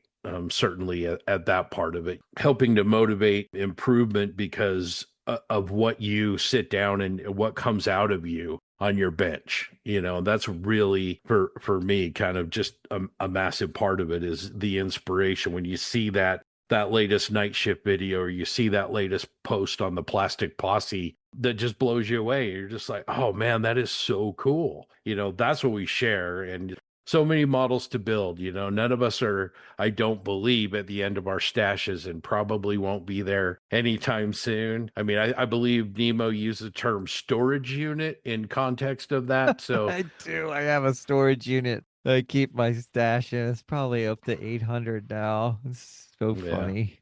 And I build one or two a year. Yeah. Oh boy. I'm here for it. I dig that. Yeah, absolutely. Absolutely. Well, any other final thoughts, guys, as we kind of wrap this up? Thank you again for your thoughts. This has been a fun conversation. I would just say thanks again for having me on, guys. It's been awesome. Really appreciate it. You guys are the best. Thanks. Thank you, Nemo. Hey, Jensen. Hello. What time is it over in Preston? In Priest Town, that is actually why it's called Preston. I'm not just being daft. It is 15:12. No, it's not. I just lied. It's 17:12, which means it's 12 minutes past 5. I can tell the time. And that means it's time to pray silence for Me! That's right, ladies and gentlemen, it's time to talk about merchandise. Not just any merchandise, the best merchandise one can buy. The best merchandise you can spend your hard-earned shekels on. Head over to loungetrousers.com where you can pick up the most amazing t-shirts, mugs, pillows, and even some of those world-famous lounge trousers. Head over, spend your money, get yourself a treat. Spring is coming, time to get comfy. Man, you're the best, dude. Just a little bit of another teaser. We've been working on some updated logos and updated merch items that you'll start to see soon. So keep an eye out for that. We're pretty excited about that. I also want to thank one more time our amazing partners, Bases by Bill, Tankcraft, Tamiya USA, AK Interactive, and Micro World Games. Thank you for everything that you've done for us. And then most importantly, our Patreons. We really appreciate your support. Thanks for reaching out and being a bigger part of the community and helping us be successful. We have Patreons that help us plan social activities at models and do all kinds of things that go above and beyond. And they just make the Plastic Posse a better experience. Also, remember the 48 and 48 weekend of March 20th. Please put that on your calendars. If you can join us for 15 minutes or if you can join us for the whole weekend, please do. And if you can support the cause, please do that as well. So having said that, we'll see you guys in a couple weeks. In the meantime, please post your why in the Plastic Posse group. You know, what is your why? Why do you do the hobby? Post your answer in the Plastic Posse group, or you can email that to us at plasticpossepodcast@gmail.com. Take care, everybody.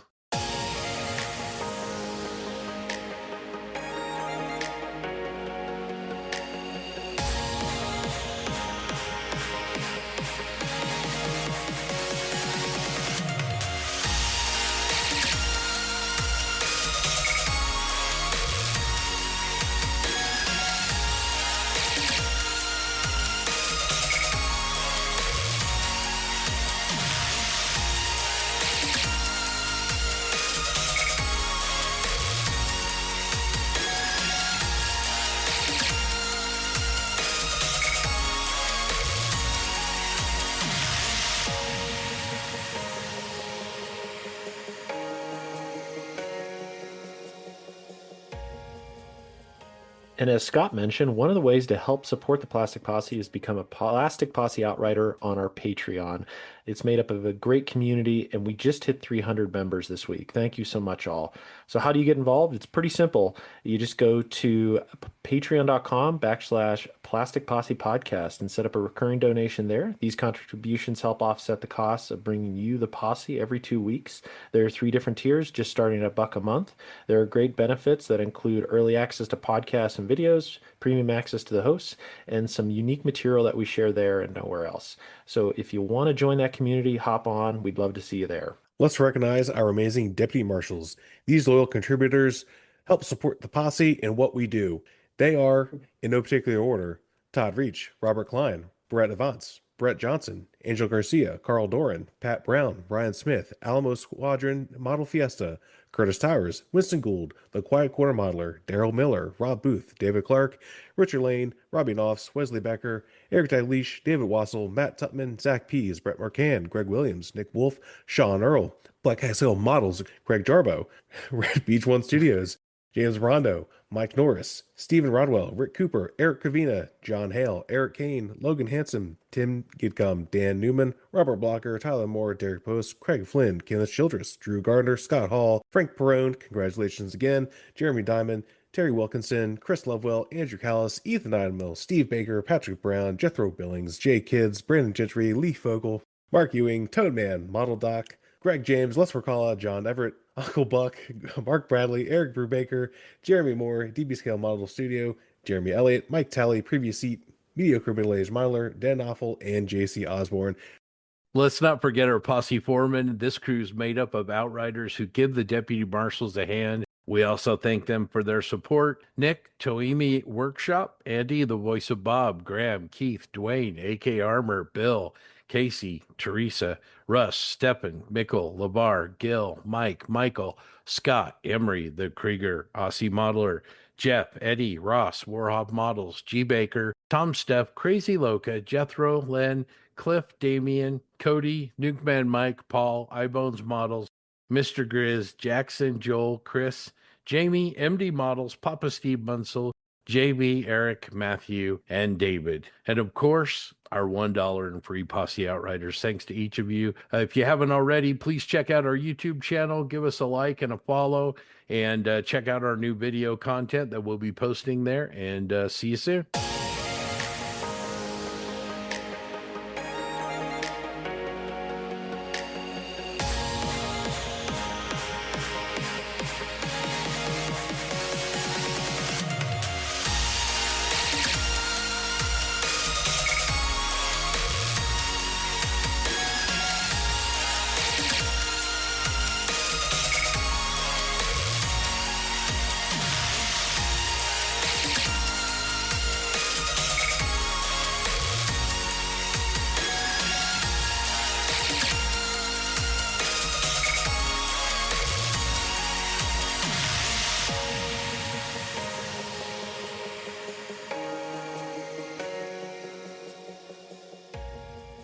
I put Jethro in both of them, so I'm glad you guys recognized him. Jethro, yeah, multiple personalities. So usually there's a joke in there squeezed in somewhere. TJ caught his today. He missed that one. So Man, I thought the show leader did segment transitions, but I guess not. Triple Scott. P, Yeah, no it's- organization. Yeah, No, exactly. We're getting graded here, Scott. We have a guest here from the other show. It's like a Yelp review, and we just our 3 stars. We're down to 2 now out of 5. So no, I'm just trying to loosen Scott up. He's a little tight. Yeah, Boyd, you're a natural, man. Yeah, I talk all day, so I guess. How many classes do you teach a day? So it varies. Usually I teach 5 every semester. Oh, wow. Usually, Okay. Like, so this semester I have 3 on Monday, 1 on Tuesday, then Wednesday sucks because I have 4 and they're all back to back. So I basically teach for 6 straight hours. Thursday I don't have any classes, and then Friday I have 2, 3. Okay. So, Nice. yeah, so my classes all meet 2 days a week, and they're just staggered throughout the week. Nice. Mainly, I mean, I would assume all years, freshman to senior, or do you focus on Yeah. one? Okay. No, most of my classes have a smattering. I mean, a couple of the intro classes are primarily first year students with maybe 1 or 2 sophomores, but generally my classes are a mix of all levels. Nice. Yeah. If I go to, there used to be a website, Rate My Professor. Is that still around? Oh, geez, I don't know. If I go there and look up Boyd Brown, what am I going to find? You might find some ratings for me when I was teaching at Columbus State Community College. Okay. Or when I taught at OSU. Yeah, there might be some in there for me from back then. I don't know if it's still a thing anymore. I think now they just rate, they just trash you on Yik Yak. So I don't think they use Rate My Professor. Just trash you. So this is great. Well, since we're doing this live, Boyd, I'm just going to read off some of these reviews. So, oh God, you went there? Oh, yeah.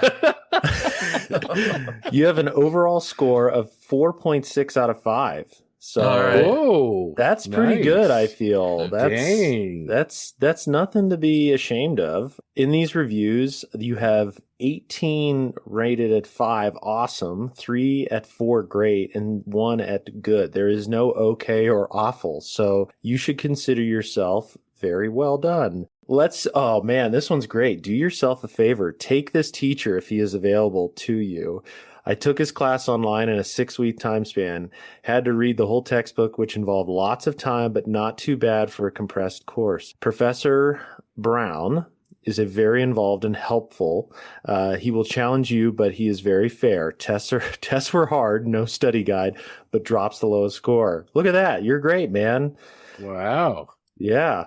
Here's another one. Amazing. Pay close attention. Take notes. Study PowerPoints. Do the research for him on his papers. Oh, there's a pop-up ad. And you will do great.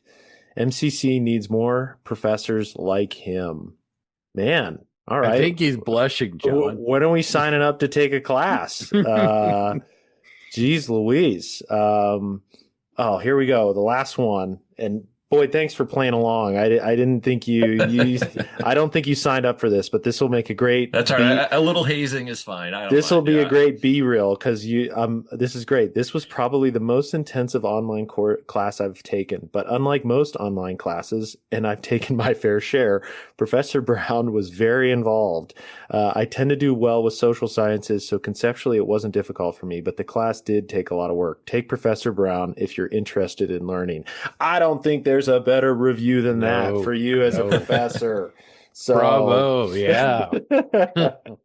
We need to. Excellent. You're our first guest that has actually had online reviews. So we did it live and you passed with flying colors, Boyd. So fortunately. 22 ratings, overall 4.6. I think, and look at this, 100% would take again. So wow.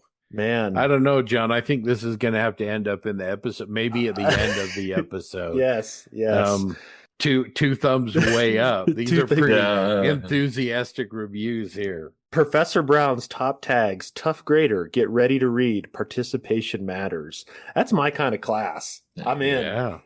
Yeah, you can't just sit there passively and do nothing. All right, listeners, if you want to learn at the Manchester Community College. Well, I'm not in MCC anymore. Okay. So but I guess some of these were old then. So, but still, I assume your principles remain the same. Yes, I like to think so. I didn't know that. Part of the interview, including let's embarrass. We're thorough. We're thorough. That's right. Yeah, you're digging into my background. Oh, great. Yeah. Scott loves to creep on people. So that's right. Cyber stalking, man. No, man, we're brothers, man. You got a dog. You like Battlestar Galactica and Panzer 38Ts, man. You're like a long lost brother. So I'll take that. I'll take that moniker. I'll take that label. That works for me. Absolutely. Well, again, appreciate it. Hopefully, the Super Bowl goes good for you. Grant, I think, might be rooting against you a little bit, but it's all good. As long as it's a good game, I'll be happy with whatever the turnout. But I'd like to see the Patriots win. But like I said, I just want to see a good football game. If it's a blowout one way or the other, it's just not fun.